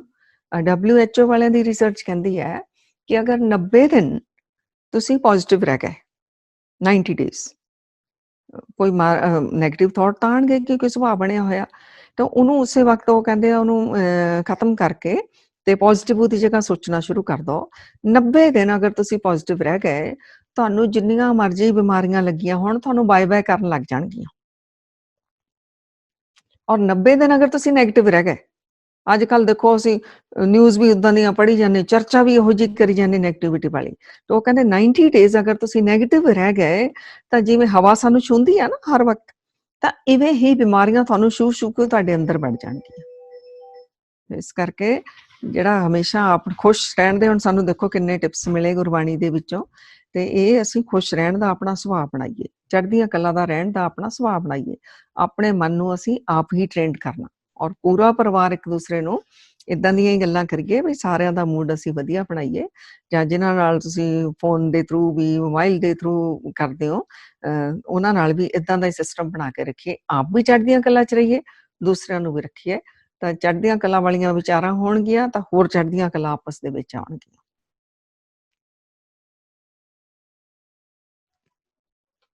ਹਾਂਜੀ, ਗੁਰਿੰਦਰ ਕੌਰ ਜੀ। ਹਾਂਜੀ, ਸਮਾਂ ਥੰਮ ਹੀ ਗਿਆ ਇੱਕਦਮ, ਮੇਰਾ ਕੁਝ ਬੋਲਣ ਨੂੰ ਦਿਲ ਨਹੀਂ ਕਰ ਰਿਹਾ ਸੀ। ਬਹੁਤ ਵਧੀਆ, ਤੁਸੀਂ ਸਾਰੇ ਬੜੇ ਪਿਆਰ ਨਾਲ ਸਾਰੇ ਸੁਣਦੇ ਪਏ ਸੀ, ਤੇ ਸਾਨੂੰ ਕੁਝ ਕੁਐਸਚਨਸ ਵੀ ਆਏ ਨੇ। ਹਾਂਜੀ। ਹਾਂਜੀ। ਇੱਕ ਕੁਐਸਚਨ ਆਇਆ ਕਿ ਅਸੀਂ ਇਹ ਸਭ ਚੀਜ਼ਾਂ ਜਿਹੜੀਆਂ ਨੇ ਅਪਣਾਉਣਾ ਚਾਹੁੰਦੇ ਹਾਂ, ਹਾਂਜੀ। ਪਰ ਸਟ੍ਰੈਸ ਕਰਕੇ ਸਮਝ ਨਹੀਂ ਆਉਂਦੀ ਕਿ ਸ਼ੁਰੂਆਤ ਕਿੱਥੋਂ ਕਰੀਏ, ਤੇ ਹਾਂਜੀ। ਕਿਸੇ ਨੂੰ ਮੁਆਫ ਕਰਨਾ ਵੀ ਕਿਵੇਂ ਜਾਰੀ ਰੱਖ ਸਕਦੇ ਹਾਂ, ਕਿਉਂਕਿ ਕਿਤੇ ਨਾ ਕਿਤੇ ਆ ਕੇ ਸਬਰ ਟੁੱਟ ਜਾਂਦਾ ਹੈ। ਹਾਂਜੀ, ਦੇਖੋ ਉਹਦੇ ਨਾਲ ਕੀ ਹੁੰਦਾ, ਜਦੋਂ ਅਸੀਂ ਮਾਫ ਨਹੀਂ ਕੀਤਾ ਨਾ, ਅਸੀਂ ਨੈਗੇਟਿਵ ਹੀ ਰਹਿ ਗਏ, ਅਸੀਂ ਦੁਖੀ ਹੀ ਰਹਿ ਗਏ, ਅਸੀਂ ਅਸ਼ਾਂਤ ਹੀ ਰਹਿ ਗਏ। ਸੋ ਮਾਫ ਕਰਨ ਦਾ ਮਤਲਬ ਇਹ ਨਹੀਂ ਕਿ ਜਿਹਨੇ ਸਾਡੇ ਨਾਲ ਗਲਤ ਕਰਮ ਕੀਤਾ ਕਿ ਉਹਦਾ ਹਿਸਾਬ ਕਿਤਾਬ ਨਹੀਂ ਹੋਣਾ ਪਰਮਾਤਮਾ ਵੱਲੋਂ। ਉਹ ਆਪਣੇ ਕਰਮ 'ਚ ਵੱਜਿਆ ਹੀ ਹੋਇਆ, ਜਿਹਨੇ ਜੋ ਵੀ ਮਾੜਾ ਕੀਤਾ ਉਹ ਆਪਣੇ ਕਰਮ 'ਚ ਵੱਜਿਆ ਹੀ ਹੋਇਆ। ਲੇਕਿਨ ਮਾਫ ਕਰਨ ਦੇ ਨਾਲ ਅਸੀਂ ਹੋ ਗਏ ਆਜ਼ਾਦ, ਸਾਨੂੰ ਮਿਲ ਗਈ ਫਰੀਡਮ। ਅਸੀਂ ਹੁਣ ਦੱਸੋ ਵੀ ਉਹਦੇ ਨਾਲ ਜੁੜੇ ਰਹਿਣਾ, ਉਸ ਨੈਗੇਟਿਵਿਟੀ ਦੇ ਵਿੱਚ ਆਪਣੇ ਮਨ ਨੂੰ ਇਵੇਂ ਅਸੀਂ ਸਮਝਾਈਏ ਕਿ ਅਸੀਂ ਇਹਨੂੰ ਹੋਲਡ ਕੀਤਾ ਹੋਇਆ, ਅਗਰ ਕਿ ਅਸੀਂ ਉਸ ਨੈਗੇਟਿਵਿਟੀ ਨਾਲ ਜੁੜੇ ਰਹਿਣਾ, ਕਿ ਅਸੀਂ ਮਾਫ ਕਰਕੇ ਉਹਨੂੰ ਭੁੱਲ ਕੇ ਅਸੀਂ ਪਰਮਾਤਮਾ ਦੇ ਨਾਲ ਜੋੜੀਏ ਆਪਣੇ ਆਪ ਨੂੰ। ਸੋ ਨਹੀਂ ਵੀ ਏਦਾਂ ਇਵੇਂ ਮਾਫ ਕੀਤਾ ਜਾਂਦਾ ਤਾਂ ਵਾਹਿਗੁਰੂ ਜੀ ਦੇ ਕੋਲੋਂ ਅਰਦਾਸ ਬੇਨਤੀ ਕਰਕੇ ਤਾਕਤ ਮੰਗੋ, ਹੈ ਨਾ, ਸਰੈਂਡਰ ਕਰ ਦਿਓ ਵਾਹਿਗੁਰੂ ਜੀ ਦੇ ਅੱਗੇ ਆਪਣੇ ਆਪ ਨੂੰ ਕਿ ਵਾਹਿਗੁਰੂ ਜੀ ਤੁਸੀਂ ਮੈਨੂੰ ਸੰਭਾਲੋ। ਮੈਂ ਕਹਿ ਦਿਓ ਬੋਲ ਕੇ ਵੀ ਮੈਂ ਫਰਗਿਵ ਕਰ ਦਿੱਤਾ, ਮੈਂ ਕਰ ਦਿੱਤਾ। ਇਹ ਤੋਂ ਅਗਲਾ ਸਟੈਪ ਨਹੀਂ ਫਿਰ ਵੀ ਮਾਫ ਹੋ ਰਿਹਾ ਤਾਂ ਉਸ ਰੂਹ ਨੂੰ ਸਾਹਮਣੇ ਰੱਖੋ, 3 ਵਾਰ ਉਹਦਾ ਭਲਾ ਮੰਗੋ ਬੋਲ ਕੇ। ਤੁਸੀਂ ਹੈਰਾਨ ਰਹਿ ਜਾਓਗੇ, ਹਫਤੇ ਦੇ ਅੰਦਰ ਅੰਦਰ, ਜ਼ਿਆਦਾ ਟਾਈਮ ਵੀ ਨਹੀਂ ਲੱਗਣਾ। ਹੋ ਸਕਦਾ 30 ਸਾਲਾਂ ਦੀਆਂ ਗੱਲਾਂ ਅਸੀਂ ਅੰਦਰ ਹੋਲਡ ਕੀਤੀਆਂ ਹੋਣ, 1 ਹਫਤੇ ਦੇ ਅੰਦਰ ਅੰਦਰ ਤੁਹਾਡੀ ਰੂਹ ਭਲਾ ਹੀ ਮੰਗਣ ਲੱਗ ਜਾਏਗੀ। ਕਿਉਂਕਿ ਬਾਣੀ ਸਾਨੂੰ ਸਮਝਾਉਂਦੀ ਹੈ ਕਿ ਪਰ ਕਾ ਬੁਰਾ ਨ ਰੱਖੋ ਚੀਤ, ਤੁਮਕੋ ਦੁੱਖ ਨਹੀਂ ਪਾਈ ਮੀਤ। ਤਾਂ ਕਿਤੇ ਨਾ ਕਿਤੇ ਅਸੀਂ ਚਾਹੁੰਦੇ ਉਹਦੇ ਨਾਲ ਵੀ ਬੁਰਾ ਹੋਵੇ, ਇਹ ਵੀ ਸਾਡਾ ਮਨ ਮਿਲਾ ਆ। ਪਰਮਾਤਮਾ ਦਾ ਆਪਣਾ ਇਨਸਾਫ ਕੰਮ ਕਰੇਗਾ, ਉਹ ਤੇ ਛੱਡ ਦਿਓ। ਬੁਰਾ ਅਸੀਂ ਅਗਰ ਸੋਚ ਰਹੇ ਨਾ ਉਹਦਾ ਵੀ ਬੁਰਾ ਹੋਵੇ ਤਾਂ ਮੈਨੂੰ ਤਾਂ ਚੈਨ ਆਏਗੀ, ਮੈਂ ਵੀ ਉਹਦਾ ਬੁਰਾ ਤਾਂ ਅਸੀਂ ਤਾਂ ਬਹੁਤ ਜ਼ਿਆਦਾ ਮਿਲੇ ਆ, ਫਿਰ ਇਹ ਤੋਂ ਤਾਂ ਅਸੀਂ ਬਾਹਰ ਨਿਕਲਣਾ ਆ। ਉਹਦਾ ਭਲਾ ਮੰਗੋ, ਕਿਉਂ ਉਹ ਜਿਹਨੇ ਗਲਤੀ ਕੀਤੀ ਨਾ ਉਹ ਮੈਲਾ ਮਨ ਸੀ, ਉਹਦਾ ਕਮਜ਼ੋਰ ਮਨ ਸੀ, ਉਹਨੂੰ ਸੋਝੀ ਨਹੀਂ ਸੀ, ਉਹ ਮਨਮਖਰੂ ਸੀ ਜਿਹਨੇ ਸਾਡੇ ਨਾਲ ਇਵੇਂ ਕੀਤਾ। ਤਾਂ ਉਹਦੇ ਲਈ ਤਾਂ ਉਹਦਾ ਭਲਾ ਮੰਗੋ। ਬਾਬਾ ਫਰੀਦ ਜੀ ਨਹੀਂ ਕਹਿੰਦੇ ਸਾਨੂੰ, ਫਰੀਦਾ ਬੁਰੇ ਦਾ ਭਲਾ ਕਰ, ਜਿਹੜਾ ਸਾਡੇ ਨਾਲ ਬੁਰਾ ਕਰਦਾ ਉਹਦਾ ਭਲਾ ਕਰ। ਗੁੱਸਾ ਮਨ ਨਾ ਹੰਡਾਏ, ਗੁੱਸਾ ਹੀ ਆ ਨਾ ਅੰਦਰ ਜਿਹੜੀ ਨੈਗੇਟਿਵਿਟੀ ਵਿੱਚ ਅਸੀਂ ਸਟਕ ਹੋਏ। ਦੇਹੀ ਰੋਗ ਨਾ ਲੱਗੇ ਪੱਲੇ ਸਭ ਕੁਛ ਪਾਏ, ਤੇਰੀ ਦੇਹ ਨੂੰ ਰੋਗ ਵੀ ਨਹੀਂ ਲੱਗਣਗੇ, ਤੂੰ ਤਾਂ ਪਰਮਾਤਮਾ ਹੀ ਪਾ ਲਏਗਾ ਸਭ ਕੁਛ। ਜੇ ਤੂੰ ਖਿਲਿਆ ਹੈ ਤਾਂ ਉਸ ਵਕਤ ਸਾਰਾ ਕੁਛ ਸਾਡਾ ਹੀ ਹੈ। ਉਦੋਂ ਇੱਕ ਮਲਕੀਅਤ, ਇੱਕ ਸ਼ਹਿਨਸ਼ਾਹ ਵਰਗਾ ਅਸੀਂ ਫੀਲ ਕਰਦੇ ਹਾਂ ਜਦੋਂ ਸਾਡਾ ਹਿਰਦਾ ਖਿਲਿਆ ਹੁੰਦਾ। ਹਾਂਜੀ ਹਾਂਜੀ ਜੀ। ਇਹਦੇ ਨਾਲ ਹੀ ਇੱਕ ਮਿਲਦਾ ਕੁਐਸਚਨ ਹੈ ਕਿ ਮਾਫੀ ਜਿਹੜੀ ਅਸੀਂ ਅਕਾਲ ਪੁਰਖ ਤੋਂ ਮੰਗਣੀ ਹੈ ਜਾਂ ਅਸੀਂ ਕਿਸੇ ਜਿਹੜੇ ਰਿਲੇਸ਼ਨਸ਼ਿਪ ਜਿਹਦੇ ਨਾਲ ਕੋਈ ਹੈਗਾ ਹੈ, ਮਾਫੀ ਕਿਹਦੇ ਕੋਲ ਮੰਗੀਏ? ਦੇਖੋ ਰਿਲੇਸ਼ਨਸ਼ਿਪ ਵਿੱਚ ਅਗਰ ਅਸੀਂ ਮੰਗ ਸਕਦੇ ਹਾਂ ਨਾ ਤਾਂ ਹਾਂਜੀ ਉਹ ਤਾਂ ਬਹੁਤ ਹੀ ਵਧੀਆ, ਕਿਉਂਕਿ ਉੱਥੋਂ ਰੂਹ ਹੀ ਬੈਠੀ ਅੰਦਰ, ਰੱਬ ਹੀ ਬੈਠਾ, ਤਾਂ ਉੱਥੋਂ ਮਾਫੀ ਮੰਗ ਲਈ। ਜੇ ਪਰ ਇੰਨੀ ਹਿੰਮਤ ਨਹੀਂ, ਅਸੀਂ ਨਹੀਂ ਮੰਗ ਸਕਦੇ, ਵੈਸੇ ਤਾਂ ਮੰਗ ਲਓ, ਉਹਦੇ ਨਾਲ ਕੀ ਹੋਏਗਾ, ਉਹ ਰੂਹ ਮੈਲਟ ਹੋਣਾ ਸ਼ੁਰੂ ਹੋ ਜਾਏਗੀ, ਉਹ ਤੁਹਾਨੂੰ ਮਾਫ ਕਰ ਦੇਗੀ ਤਾਂ ਤੁਹਾਡੀਆਂ ਜੰਜੀਰਾਂ ਉਹਦੇ ਨਾਲੋਂ ਕਾਰਮਿਕ ਅਕਾਊਂਟ ਜਿਹੜਾ ਆ ਉਹ ਖਤਮ ਹੋਣ ਲੱਗ ਜਾਏਗਾ। ਅਗਰ ਉਸ ਰੂਹ ਨੇ ਨਹੀਂ ਮਾਫ ਕੀਤਾ ਤਾਂ ਵੀ ਕਿਤੇ ਨਾ ਕਿਤੇ ਉਹ ਵੀ ਬੰਨੀ ਪਈ ਆ ਰੂਹ ਦੇ ਵਿੱਚ, ਉਹ ਮਾਫ ਕਰ ਦੂਗੀ, ਉਹ ਵੀ ਆਜ਼ਾਦ ਹੋ ਜਾਊਗੀ, ਉਹਦਾ ਵੀ ਭਲਾ ਹੀ ਹੈ ਇਹਦੇ ਵਿੱਚ। ਸੋ ਮਾਫੀ ਉਹਦੇ ਕੋਲ ਵੀ ਮੰਗੀਏ, ਅਗਰ ਨਹੀਂ ਇੰਨੀ ਹਿੰਮਤ ਉਹਦੇ ਕੋਲ ਮੰਗਣ ਦੀ ਤਾਂ ਫਿਰ ਪਰਮਾਤਮਾ, ਅਕਾਲ ਪੁਰਖ ਪਰਮਾਤਮਾ ਅੱਗੇ ਤਾਂ ਮੰਗੀਏ ਹੀ ਮੰਗੀਏ। ਪਰਮਾਤਮਾ ਫਿਰ ਰੋਜ਼ ਮੰਗਾਂਗੇ, ਏਦਾਂ ਦੀ ਕੋਈ ਵਿਧ ਬਣ ਜਾਊਗੀ, ਉਹ ਰੂਹ ਵੀ ਸਾਨੂੰ ਮਾਫ ਕਰੂਗੀ, ਸਾਡਾ ਵੀ ਇਹੋ ਜਿਹਾ ਕਨੈਕਸ਼ਨ ਆਪਸ ਵਿੱਚ ਹੋ ਜਾਏਗਾ। ਜੀ। ਤੇ ਨਾਲ ਹੀ ਉਹ ਲਿਖਦੇ ਨੇ ਕਿ ਕਈ ਵਾਰੀ ਕੀ ਹੁੰਦਾ ਕਿ ਜਦੋਂ ਅਸੀਂ ਰਿਲੇਸ਼ਨਸ਼ਿਪ ਦੇ ਵਿੱਚ ਅਪੋਲੋਜੀ ਮੰਗਦੇ ਹਾਂ ਤੇ ਉਹ ਵੀ ਇੱਕ ਆਰਗੂਮੈਂਟ ਦੇ ਵਿੱਚ ਟਰਨ ਹੋ ਜਾਂਦਾ ਹੈ, ਤੇ ਉਹਨੂੰ ਕਿਸ ਤਰ੍ਹਾਂ ਅਵੋਇਡ ਕੀਤਾ ਜਾਵੇ? ਹਾਂ, ਉਹਦੇ ਵਿੱਚ ਕੀ ਆ, ਜੇ ਤੁਸੀਂ ਧਿਆ ਹੀ ਲਿਆ ਨਾ ਵੀ ਅਸੀਂ ਮਾਫੀ ਮੰਗਣੀ ਹੈ, ਫਿਰ ਅੰਦਰ ਸਹਿਣ ਸ਼ਕਤੀ ਵੀ ਰੱਖਣੀ ਹੈ। ਹੁਣ ਸਾਹਮਣੇ ਵਾਲੇ ਨੇ ਮੈਨੂੰ 100 ਸੁਣਾਣੀਆਂ ਵੀ ਹੈ, ਸੁਣ ਲਓ, ਉਹ ਹਲਕਾ ਹੋ ਗਿਆ, ਉਹਦਾ ਨਿਕਲ ਗਈ ਮੈਲ ਸਾਰੀ, ਤੁਸੀਂ ਤਾਂ ਬਹੁਤ ਵੱਡੀ ਉਹਦੀ ਸੇਵਾ ਕਰ ਦਿੱਤੀ। ਇਹ ਅੰਦਰ ਸਹਿਣ ਸ਼ਕਤੀ ਫਿਰ ਰੱਖਣੀ ਪੈਣੀ, ਤਿਆਰ ਹੋ ਜਾਓ ਫਿਰ ਇਸ ਜਿਹੜਾ ਤੂਫਾਨ ਆਣਾ ਸਾਹਮਣੇ, ਉਹ ਮਤਲਬ ਉਹਦੇ ਅੰਦਰੋਂ ਹਨੇਰੀ ਝੱਖੜ ਨਿਕਲ ਲੈਣ ਦੇ ਬਾਹਰ, ਉਹ ਵੀ ਹਲਕਾ, ਤੁਸੀਂ ਵੀ ਹਲਕਾ, ਔਰ ਬਹੁਤ ਅੱਛਾ ਸਾਡਾ ਸੁੰਦਰ ਰਿਲੇਸ਼ਨ ਬਣੇਗਾ ਅੱਗੇ ਤੋਂ। ਹੁਣ ਇਹ ਨਾ ਸੋਚੋ ਵੀ ਅਸੀਂ ਸੌਰੀ ਕਹਿ ਦਿੱਤਾ, ਸਾਹਮਣੇ ਵਾਲਾ ਕਹਿੰਦਾ ਹਾਂ ਇਟਸ ਓਕੇ, ਏਦਾਂ ਨਾ ਸੋਚੋ। ਫਿਰ ਤਿਆਰ ਰਹੋ, ਫਿਰ ਜੋ ਵੀ ਹੈ ਬਾਰ-ਬਾਰ ਵੀ ਮੰਗਣੀ ਪਵੇ ਮੰਗ ਲਓ, ਤੁਸੀਂ ਦੇਖੋ ਤੁਸੀਂ ਆਪਣੇ ਆਪ ਨੂੰ ਸ਼ਕਤੀਸ਼ਾਲੀ ਮਹਿਸੂਸ ਕਰੋਗੇ। ਹਾਂਜੀ, ਮੇਰੇ ਖਿਆਲ 'ਚ ਬਹੁਤ ਵਧੀਆ ਤੁਸੀਂ ਇਹ ਗੱਲ ਕਹੀ ਹੈ, ਤੇ ਖੁਦ ਮੈਂ ਜਿਹੜੀ ਚੀਜ਼ ਖੁਦ ਇੰਪਲੀਮੈਂਟ ਕਰਕੇ ਬਹੁਤ ਔਖਾ ਮਤਲਬ ਲੱਗਦਾ ਹੈ, ਬਟ ਮੈਨੂੰ ਲੱਗਦਾ ਕਿ ਜਦੋਂ ਵਾਕਈ ਅਸੀਂ ਇੰਪਲੀਮੈਂਟ ਕਰ ਲੈਂਦੇ ਤੇ ਲਾਈਫ ਬਿਲਕੁਲ ਹਲਕੀ ਫੁਲਕੀ, ਤੁਹਾਨੂੰ ਬਹੁਤ ਰਿਲੀਜ਼ ਫੀਲ ਕਰਦੇ ਆ। ਤਾਂ ਸਾਰੇ ਮੇਰੇ ਖਿਆਲ ਜ਼ਰੂਰ ਇਹ ਚੀਜ਼ਾਂ ਟਿਪਸ ਜਿਹੜੇ ਟਰਾਈ ਜ਼ਰੂਰ ਕਰਨ। ਅਗਲਾ ਕੁਐਸਚਨ ਹੈ ਜੀ ਕਿ ਜਿਸ ਤਰ੍ਹਾਂ ਜੇ ਅੰਮ੍ਰਿਤ ਵੇਲੇ ਸਿਮਰਨ ਕਰਕੇ ਤੇ ਬਾਅਦ ਚ ਅਸੀਂ ਜੌਬ ਤੇ ਚਲੇ ਜਾਂਦੇ ਹਾਂ, ਤੇ ਹਾਂਜੀ ਕਿਸ ਤਰ੍ਹਾਂ ਆਪਣੀ ਜ਼ਿੰਦਗੀ 'ਚ ਰੂਟੀਨ ਬਣਾਈਏ ਕਿ ਜਿਹੜਾ ਸਿਮਰਨ ਹੈ ਉਹ ਸਾਰਾ ਦਿਨ ਮੈਡੀਟੇਸ਼ਨ ਕਿਵੇਂ ਜਾਰੀ ਰਹਿ ਸਕਦੀ ਹੈ, ਸਪੈਸ਼ਲੀ ਜਦੋਂ ਤੁਸੀਂ ਸਾਰਾ ਦਿਨ ਕੰਮ ਤੇ ਹੈਗੇ ਹੋ? ਦੇਖੋ, ਜਿੰਨਾ ਪਰਮਾਤਮਾ ਦਾ ਸ਼ੁਕਰ ਕਰਦੇ ਆ ਉਹ ਸਿਮਰਨ ਨਹੀਂ ਹੈ। ਸਿਮਰਨ ਦਾ ਯਾਦ, ਸਿਮਰਨ ਮਤਲਬ ਯਾਦ। ਕਈ ਵਾਰ ਜ਼ੁਬਾਨ ਤੋਂ ਤਾਂ ਬੋਲ ਰਹੇ ਹੁੰਦੇ ਆ, ਅੰਦਰ ਯਾਦ ਵੀ ਨਹੀਂ ਹੁੰਦੀ, ਮਨ ਪਤਾ ਨਹੀਂ ਕਿੱਥੇ ਗਿਆ ਹੁੰਦਾ। ਸੋ ਮੈਂ ਤਾਂ ਕਹਿੰਦੀ ਸਵੇਰ ਤੋਂ ਲੈ ਕੇ ਰਾਤ ਤੱਕ ਜਿੰਨੇ ਵੀ ਅਸੀਂ ਸ਼ੁਕਰਾਨੇ ਕਰੀ ਜਾਂਦੇ ਆ, ਸਮਝ ਲਓ ਸਿਮਰਨ ਨਹੀਂ ਹੈ। ਖਾਓ ਵੀ ਪਰਮਾਤਮਾ ਨੂੰ ਯਾਦ ਕਰਕੇ, ਕੰਮ ਤੇ ਵੀ ਚੱਲੇ ਹੋ, ਗੱਡੀਆਂ 'ਚ ਬੈਠਦੇ ਵੀ ਤਾਂ ਸ਼ੁਕਰ ਕਰੋ। ਮਹਾਰਾਜ ਜੀ ਤੁਸੀਂ ਕਿਰਤ ਕਰਨ ਨੂੰ ਕਿਹਾ ਸੀ, ਸਾਨੂੰ ਲੈ ਕੇ ਜਾ ਰਹੇ ਹੋ, ਤੁਸੀਂ ਕਿਰਤ ਕਰਕੇ ਘਰ ਆਉਂਦੇ ਹੋ, ਫਿਰ ਉਹਦਾ ਸ਼ੁਕਰ ਕਰੋ। ਇਨਕਮ ਆਉਂਦੀ ਆ, ਫਿਰ ਉਹਦਾ ਸ਼ੁਕਰ। ਜਿੰਨਾ ਬਹਾਨੇ ਲੱਭੀ ਜਾਓ ਸ਼ੁਕਰਾਨੇ ਕਰਨ ਦੇ, ਇੱਕ ਤਾਂ ਮੂਡ ਬੜਾ ਅੱਛਾ ਰਹੇਗਾ, ਦੂਸਰਾ ਪਰਮਾਤਮਾ ਦੀ ਯਾਦ ਫਿਰ ਭੁੱਲਣੀ ਨਹੀਂ ਆ। ਹਰ ਗੱਲ 'ਚ ਉਹਦਾ ਸ਼ੁਕਰਾਨਾ, ਕੱਪੜਾ ਪਹਿਨਿਆ, ਕੁਛ ਕੀਤਾ, ਉਹਦਾ ਸ਼ੁਕਰਾਨਾ, ਉਹਦਾ ਸ਼ੁਕਰਾਨਾ।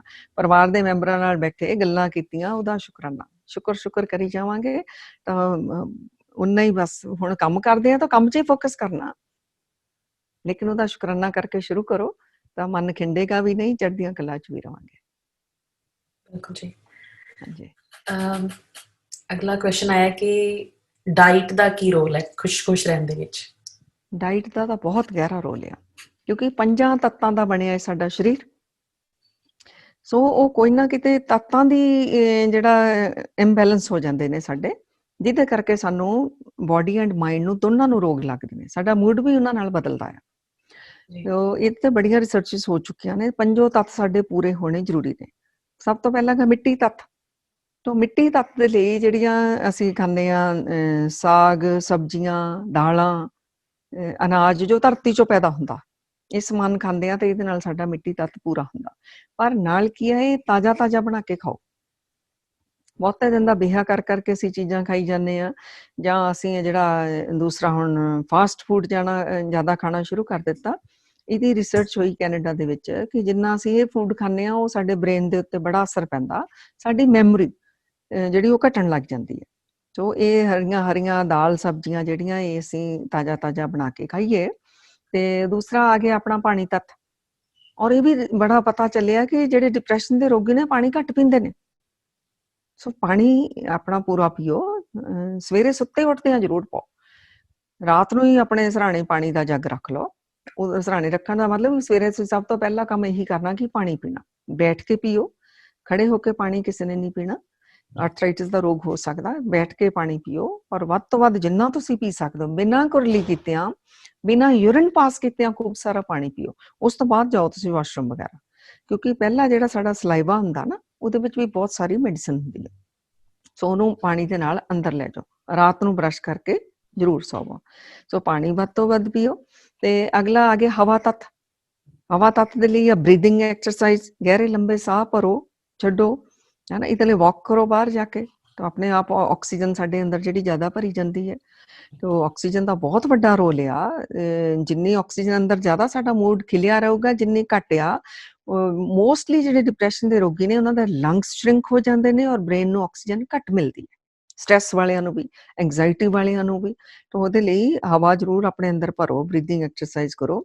ਔਰ ਜਿਹੜੇ ਸਿਮਰਨ ਕਰ ਦਿੰਦੇ ਨੇ ਸਵਾਸਾਂ ਦੇ ਨਾਲ, ਉਹ ਆਪਣੇ ਆਪ ਹੀ ਪੂਰੀ ਹੋ ਜਾਂਦੀ ਹੈ। ਦੇਖੋ, ਪਹਿਲਾਂ ਹੀ ਸਾਡੇ ਸਾਧਨ ਜਿਹੜੇ ਬਣੇ ਹੋਏ ਨੇ।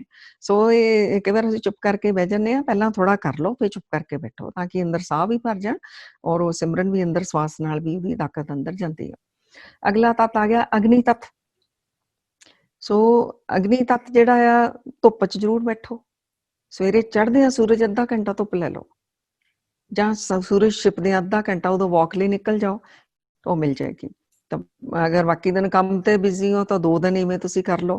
ਤਾਂ ਉਹ ਜਿਹੜਾ ਧੁੱਪ ਦੇ ਵਿੱਚੋਂ ਸਾਨੂੰ 7 ਦੇ 7 ਰੰਗ ਵੀ ਮਿਲ ਜਾਂਦੇ ਨੇ ਸਾਡੀ ਬਾਡੀ ਨੂੰ। ਉਹ ਬਹੁਤ ਜ਼ਰੂਰੀ। ਇਕੱਲਾ ਵਿਟਾਮਿਨ ਡੀ ਨਾ ਸੋਚੋ, ਸੂਰਜ ਤੋਂ ਸਾਨੂੰ ਮਿਲਦਾ ਬਹੁਤ ਕੁਛ ਮਿਲਦਾ। ਰੋਗਾਂ ਨਾਲ ਲੜਨ ਦੀ ਤਾਕਤ ਮਿਲਦੀ ਹੈ। ਤਾਂ ਅਗਲਾ ਆ ਗਿਆ ਆਕਾਸ਼ ਤੱਤ। ਇਹਦੇ ਲਈ ਜ਼ਰੂਰੀ ਹੈ ਅਸੀਂ ਘਰੋਂ ਬਾਹਰ ਨਿਕਲੀਏ। ਅਸੀਂ ਅੰਦਰ ਹੀ ਬੈਠੇ ਹਾਂ, ਘਰ ਵੀ ਸਾਡੇ ਬੰਦ, ਗੱਡੀਆਂ ਵੀ ਬੰਦ, ਵਰਕ ਪਲੇਸ ਤੇ ਵੀ ਬੰਦ ਬੰਦ ਬੰਦ। ਅੱਗੇ ਲੋਕ ਖੁੱਲੇ ਆਕਾਸ਼, ਚੰਦਰਮਾ ਤਾਰਿਆਂ ਦੇ ਨੀਚੇ ਸੌਂਦੇ ਸੀਗੇ, ਤਾਂ ਬੜੀ ਚੜ੍ਹਦੀਆਂ ਕਲਾ ਵਾਲੀ ਸੋਚ ਰਹਿੰਦੀ ਸੀ, ਕਿਉਂਕਿ ਆਕਾਸ਼ ਤੱਤ ਉਹ ਖੁੱਲਾ ਆ, ਜਿਵੇਂ ਸਾਡਾ ਸੁਭਾਅ ਖੁੱਲਦਾ ਆ। ਤਾਂ ਇਹਨਾਂ ਦਾ ਬੜਾ ਗਹਿਰਾ ਕਨੈਕਸ਼ਨ ਹੈ। ਇਹ ਪੰਜੋ ਤੱਤ ਵੀ ਸਾਡੇ ਪੂਰੇ ਹੋਣੇ ਇਹ ਚਾਹੀਦੇ ਨੇ। ਤਾਂ ਇਵੇਂ ਆਪਣਾ ਡਾਇਟ ਦਾ ਵੀ ਧਿਆਨ ਰੱਖੋ ਜੀ ਸੰਗਤ ਜੀ। ਜੀ ਤੇ ਨਟਸ ਵੀ ਖਾਓ, ਇਹ ਵੀ ਅੱਛੇ ਨੇ। ਬਦਾਮ ਖਾ ਲਏ, ਆਪਣੇ ਵਾਲਨਟ ਖਾ ਲਿਆ, ਕੈਸ਼ੂ ਥੋੜੇ ਜਿਹੇ ਖਾ ਲਏ, ਸਾਰੇ ਨਟਸ ਥੋੜੇ ਥੋੜੇ, ਜ਼ਿਆਦਾ ਨਹੀਂ। ਤੇ ਭਿਉਂ ਕੇ ਖਾ ਲਓ, ਉਹਦੀ ਜਿਹੜੀ ਹੈ ਉਹਦੀ ਤਸੀਰ ਵੀ ਠੰਡੀ ਰਹਿੰਦੀ, ਬਹੁਤੀ ਗਰਮਾਇਸ਼ ਨਹੀਂ ਹੁੰਦੀ, ਤਾਂ ਸਾਨੂੰ ਤਾਕਤ ਵੀ ਬੜੀ ਮਿਲਦੀ ਹੈ। ਨਟਸ ਵੀ ਖਾਓ ਜੀ ਤੇ ਹਰੀਆਂ ਹਰੀਆਂ ਸਾਗ ਸਬਜ਼ੀਆਂ, ਮੈਂ ਬਾਰ-ਬਾਰ ਕਹਿੰਦੀ ਹਾਂ, ਇਹ ਜ਼ਰੂਰ ਸੈਲਡ, ਫਰੂਟ, ਇਹ ਚੀਜ਼ਾਂ ਯੂਜ਼ ਕਰੋ ਆਪਣੇ ਖਾਣੇ ਦੇ ਵਿੱਚ। ਹਾਂਜੀ। ਡਾਈਟ ਤੇ ਇੱਕ ਮਾਤਾ ਜੀ ਦੀ ਵੀਡੀਓ ਵੀ Guru Nanak mission YouTube page ਤੇ ਪਈ ਹੋਈ ਹੈ। ਸੋ ਜੇ ਕਿਸੇ ਨੇ ਡਿਟੇਲ ਦੇ ਵਿੱਚ ਥੋੜਾ ਹੋਰ ਇਹਦੇ ਬਾਰੇ ਜਾਣਨਾ ਹੋਵੇ ਤਾਂ ਤੁਸੀਂ ਉਹ ਵੀਡੀਓ ਜ਼ਰੂਰ ਦੇਖਿਓ, ਅਸੀਂ ਲਿੰਕ ਵੀ ਸ਼ੇਅਰ ਕਰ ਦਾਂਗੇ। ਅਗਲਾ ਸਾਡੇ ਕੋਲ ਕੁਐਸਚਨ ਹੈ ਕਿ ਕਈ ਵਾਰੀ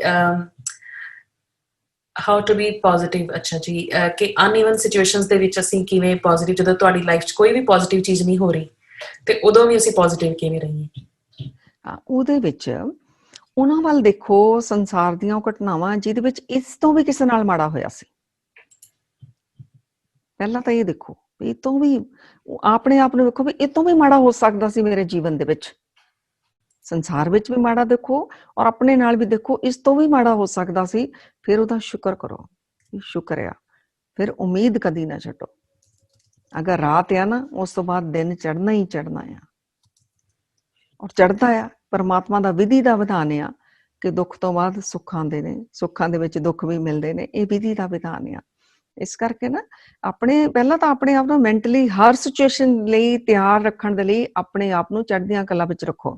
ਇਸ ਲਈ ਸਿਮਰਨ, ਸਾਧਨਾ, ਬੰਦਗੀ, ਸੰਗਤ, ਔਰ ਜਿਹੜਾ ਵੰਡ ਕੇ ਅਸੀਂ ਛਕਦੇ ਹਾਂ, ਜਿਹੜੇ ਆਪਣੇ ਦਸਵੰਧ ਕੱਢਦੇ ਹਾਂ, ਇਹਦੇ ਨਾਲ ਕੀ ਹੁੰਦਾ, ਸਾਨੂੰ ਤਾਕਤ ਮਿਲਦੀ ਹੈ।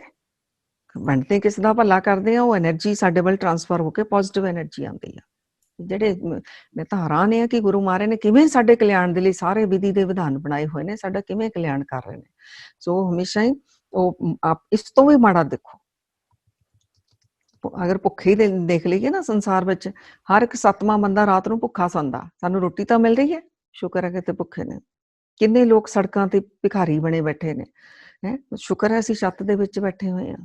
ਕਿੰਨੇ ਲੋਕ ਨੇ ਜਿਹੜੇ ਕਿਸੇ ਨਾਲ ਦੁੱਖ ਸੁੱਖ ਵੀ ਨਹੀਂ ਸ਼ੇਅਰ ਕਰ ਸਕਦੇ, ਸ਼ੁਕਰ ਹੈ ਕੋਈ ਤਾਂ ਹੈ ਜਿਹਦੇ ਨਾਲ ਅਸੀਂ ਕਰ ਸਕਦੇ। ਏਦਾਂ ਜਿੰਨਾ ਤਾਂ ਹੀ ਇਹ ਜਿਹਦਾ ਵੀ ਇਹੋ ਜਿਹਾ ਲੱਗ ਰਿਹਾ ਨਾ ਮੇਰੀ ਮਾੜੀ ਤੋਂ ਮਾੜੀ ਹਾਲਾਤ ਨੇ, ਸਿਚੁਏਸ਼ਨ ਨੇ, ਉਹ ਤਾਂ 5 ਸ਼ੁਕਰਾਨੇ ਲਿਖਣੇ ਸ਼ੁਰੂ ਕਰ ਦਿਓ, ਲੱਭੋ। ਤੁਸੀਂ ਹੈਰਾਨ ਰਹਿ ਜਾਓਗੇ, ਤੁਸੀਂ ਸ਼ੁਕਰਾਨੇ ਹੀ ਲੱਭਣੇ ਸ਼ੁਰੂ ਕਰ ਦੋਗੇ। ਇਹ ਗੁਰਿੰਦਰ ਕੌਰ ਜੀ ਬਹੁਤ ਸੰਗਤ ਨੂੰ ਨਾ ਪ੍ਰੈਕਟੀਕਲ ਕਰਵਾਇਆ ਸ਼੍ਰੀ ਗੁਰੂ ਨਾਨਕ ਮਿਸ਼ਨ ਵੱਲੋਂ, ਔਰ ਸੰਗਤਾਂ ਆਪਣਾ ਐਕਸਪੀਰੀਅੰਸ ਦੱਸਦੀਆਂ ਨੇ। ਉਹ ਕਹਿੰਦੀਆਂ ਸਾਨੂੰ ਤਾਂ ਲੱਗਦਾ ਲਾਈਫ ਇਜ਼ ਬਿਊਟੀਫੁਲ। ਸਰਕਮਸਟੈਂਸਿਸ ਉਹੀ ਨੇ, ਉਹ ਨਹੀਂ ਬਦਲੇ, ਪਰ ਉਹਨਾਂ ਦੀ ਸੋਚ ਬਦਲ ਗਈ, ਉਹਨਾਂ ਦਾ ਸੁਭਾਅ ਬਦਲ ਗਿਆ। ਹੁਣ ਹਰ ਚੀਜ਼ 'ਚੋਂ ਚੰਗਾ ਹੀ ਲੱਭਣ ਲੱਗ ਗਏ। ਹਾਂਜੀ ਹਾਂਜੀ, ਕੁਐਸਚਨਸ ਕਾਫੀ ਆ ਰਹੇ ਨੇ। ਅਗਲਾ ਕੁਐਸਚਨ ਹੈ ਕਿ ਜਿਵੇਂ ਬੱਚਿਆਂ ਦੇ ਕਰਕੇ ਕਈ ਵਾਰੀ ਕਾਫੀ ਜਿਵੇਂ ਆਪਾਂ ਦੇਖਦੇ ਹਾਂ ਕਿ ਅੱਜ ਕੱਲ੍ਹ ਹੁਣ ਸਾਰੇ ਘਰਾਂ 'ਚ ਰਹਿ ਰਹੇ ਨੇ, ਰਿਸਪੋਂਸਿਬਿਲਿਟੀਜ਼, ਪਹਿਲਾਂ ਕਦੀ ਇੰਨਾ ਟਾਈਮ ਸਪੈਂਡ ਨਹੀਂ ਕੀਤਾ, ਤੇ ਕਈ ਵਾਰੀ ਬੱਚਿਆਂ ਕਰਕੇ ਵੀ ਬੜੀ ਇਰੀਟੇਸ਼ਨ ਪੇਰੈਂਟਸ ਫੀਲ ਕਰਦੇ ਨੇ, ਤੇ ਉਹਦੇ ਉਸ ਚੀਜ਼ ਨੂੰ ਕਿਵੇਂ ਟੈਕਲ ਕੀਤਾ ਜਾਵੇ?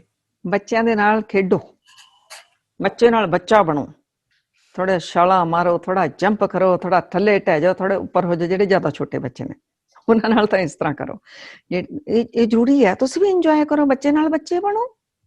ਕਿੰਨਾ ਅੱਛਾ ਲੱਗਦਾ। ਯਾਦ ਕਰੋ ਵੀ ਬਚਪਨ ਦੇ ਵਿੱਚ ਜਦੋਂ ਅਸੀਂ ਖੇਡਦੇ ਮਲਦੇ ਸੀਗੇ, ਕਿੰਨਾ ਰਿਲੈਕਸ ਰਹਿੰਦੇ ਸੀ। ਹੁਣ ਵੀ ਇੱਕ ਚਾਂਸ ਮਿਲਿਆ ਬੱਚਿਆਂ ਨਾਲ ਖੇਡਣ ਨੂੰ, ਪਰ ਸਾਡੇ ਤਾਂ ਸਾਡੇ ਮੋਬਾਈਲ ਹੀ ਨਹੀਂ ਸਾਨੂੰ ਛੱਡਦੇ ਸੀ। ਬੱਚੇ ਕੋਲ ਕੁਆਲਿਟੀ ਆਫ ਟਾਈਮ ਹੀ ਨਹੀਂ ਉਹਨੂੰ ਦੇ ਪਾਉਂਦੇ ਹੈ।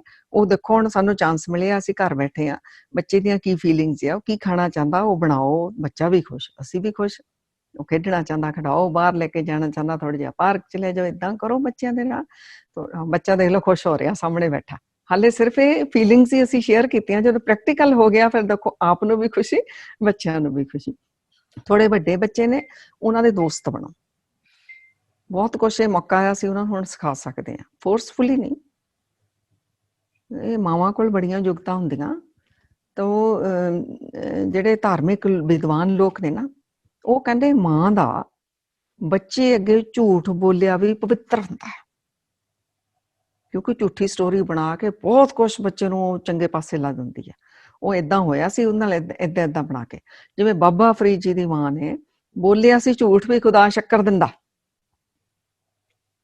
ਆਪ ਰੱਖਦੀ ਸੀ ਰੋਜ਼ ਬੱਚੇ ਨੂੰ ਬੰਦਗੀ ਕਰਾਉਣ ਵੇਲੇ, ਲੇਕਿਨ ਉਹ ਪਵਿੱਤਰ ਝੂਠ ਹੋ ਗਿਆ, ਬੱਚੇ ਦਾ ਜੀਵਨ ਬਦਲ ਗਿਆ।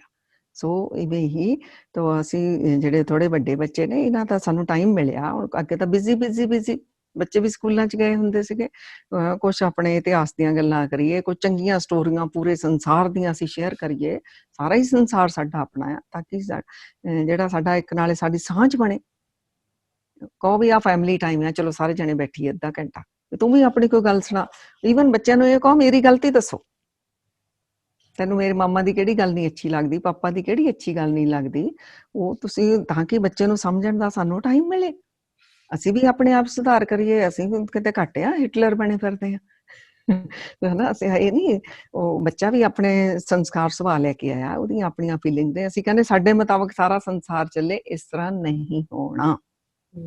ਅਸੀਂ ਵੀ ਆਪਣੇ ਮੁਤਾਬਕ ਨਹੀਂ ਚੱਲਦੇ, ਕਿੰਨੀਆਂ ਕਮਿਟਮੈਂਟਸ ਕਰਦੇ ਆ, ਨਹੀਂ ਚੱਲਦੇ।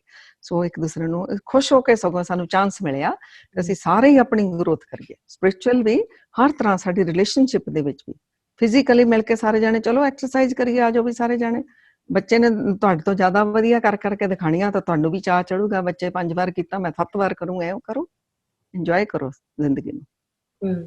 ਹਾਂਜੀ ਜੀ, ਮੇਰੇ ਖਿਆਲ 'ਚ ਕਈ ਵਾਰੀ ਨਾ ਮਾਵਾਂ ਜਿਹੜੀਆਂ ਹੁੰਦੀਆਂ ਨੇ, ਉਹ ਜ਼ਿਆਦਾ ਰਿਸਪੌਂਸਿਬਿਲਿਟੀਜ਼ ਆਪਣੇ ਤੇ ਲੈ ਜਾਂਦੀਆਂ ਨੇ ਕਿ ਮੈਂ ਹੀ ਸਾਰਾ ਕੁਛ ਕਰਾਂ, ਤੇ ਫਾਦਰ ਨਾਲ ਸ਼ੇਅਰ ਵੀ ਨਹੀਂ ਕਰਦੇ ਹੈਗੇ, ਤੇ ਉਹ ਵੀ ਇਰੀਟੇਸ਼ਨ 'ਚ ਐਡ ਕਰਦਾ, ਕਿਉਂਕਿ ਸਾਰੀ ਰਿਸਪੌਂਸਿਬਿਲਿਟੀ ਮਾਂ ਨੇ ਆਪਣੇ ਸਿਰ ਤੇ ਲਈ ਹੋਈ ਹੈ। ਤੇ ਨਹੀਂ, ਸਾਡੇ ਉਹਦੇ ਵਿੱਚ ਇਸ ਤਰ੍ਹਾਂ ਹੈ ਨਾ ਗੁਰਿੰਦਰ ਕੌਰ ਜੀ, ਆਪਣੇ ਹਸਬੈਂਡ ਦੇ ਕੋਲ ਬੈਠੋ, ਪ੍ਰੇਮ ਨਾਲ ਬੈਠੋ, ਡਿਸਾਈਡ ਕਰੋ ਵੀ ਤੁਸੀਂ ਆਹ ਕਰਨਾ, ਮੈਂ ਆਹ ਕਰਨਾ। ਬਿਲਕੁਲ। ਹਾਂ, ਫਿਰ ਨਹੀਂ ਉਹਨਾਂ ਨੇ ਕੀਤਾ, ਫਿਰ ਪਿਆਰ ਦੇ ਨਾਲ ਕਰੋ। ਫਿਰ ਜਦੋਂ ਉਹ ਕਰਨ ਲੱਗ ਗਏ ਨਾ, ਉਹਨਾਂ ਨੂੰ ਅੱਛਾ ਵੀ ਬੜਾ ਲੱਗੂਗਾ। ਜੀ, ਕਿਹੜਾ ਫਾਦਰ ਆ ਜਿਹਨੂੰ ਬੱਚੇ ਦਾ ਕੁਛ ਅੱਛਾ ਕੰਮ ਕਰਕੇ ਨਹੀਂ ਚੰਗਾ ਲੱਗਦਾ? ਇਹ ਨੈਚੁਰਲ ਪਰਮਾਤਮਾ ਨੇ ਸਾਡੇ ਇਮੋਸ਼ਨਸ ਬਣਾਏ ਹੋਏ ਨੇ ਇੱਕ ਦੂਸਰੇ ਦੇ ਨਾਲ। ਕਈ ਵਾਰ ਅਸੀਂ ਉਹਨਾਂ ਨੂੰ ਦਿੰਦੇ ਹੀ ਨਹੀਂ ਉਹ ਕੰਮ, ਉਹ ਦਈਏ ਉਹਨਾਂ ਨੂੰ ਕੰਮ, ਉਹ ਕਰਕੇ ਉਹਨਾਂ ਨੂੰ ਵੀ ਖੁਸ਼ੀ ਮਹਿਸੂਸ ਹੋਏਗੀ। ਜੀ, ਹਾਂਜੀ।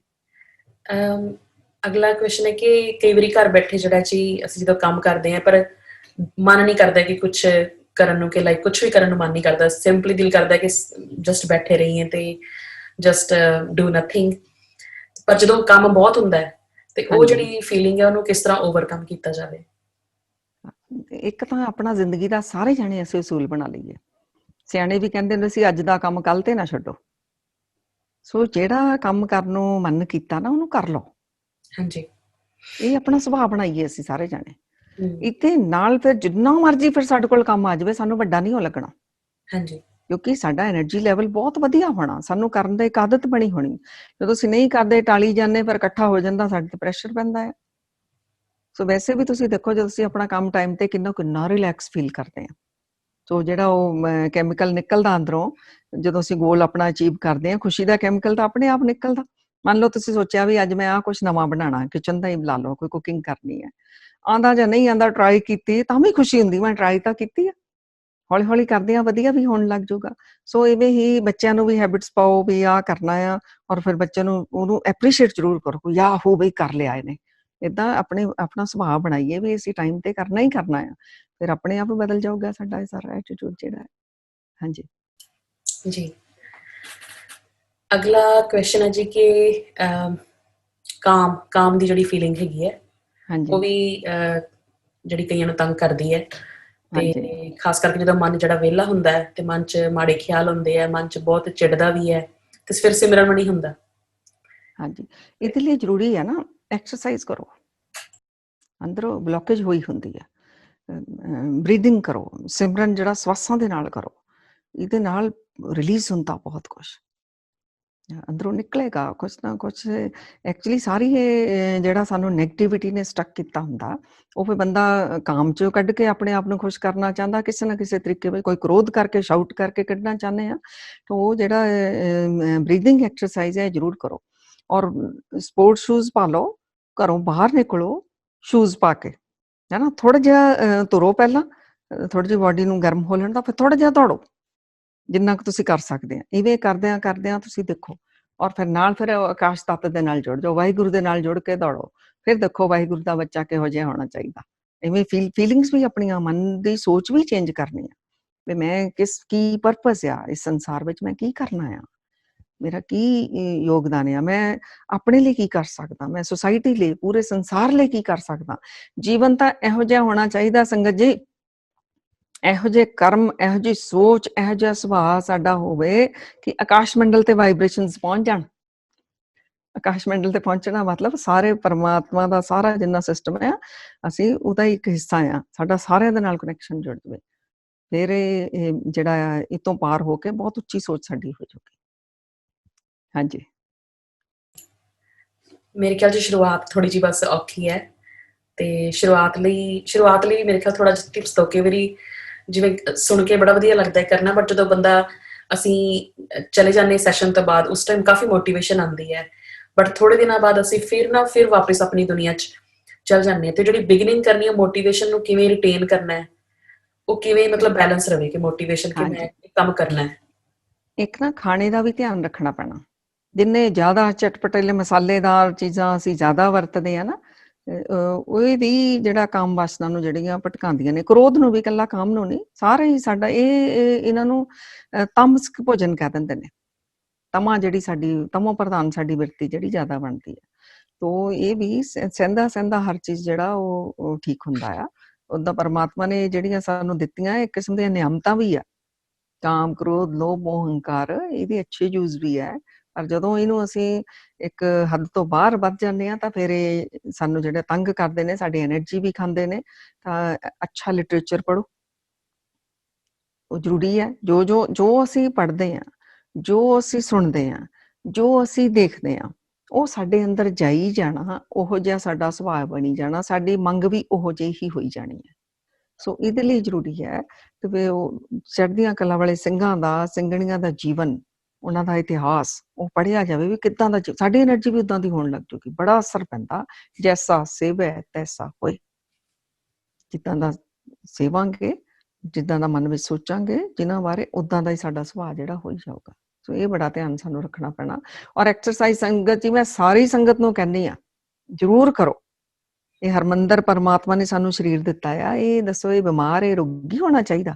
ਇਹ ਤਾਂ ਤੰਦਰੁਸਤ ਹੋਣਾ ਚਾਹੀਦਾ ਆ। ਤਾਂ ਐਕਸਰਸਾਈਜ਼ ਜ਼ਰੂਰ ਕਰੋ ਸਾਰੇ ਜਣੇ। ਹਾਂਜੀ ਜੀ।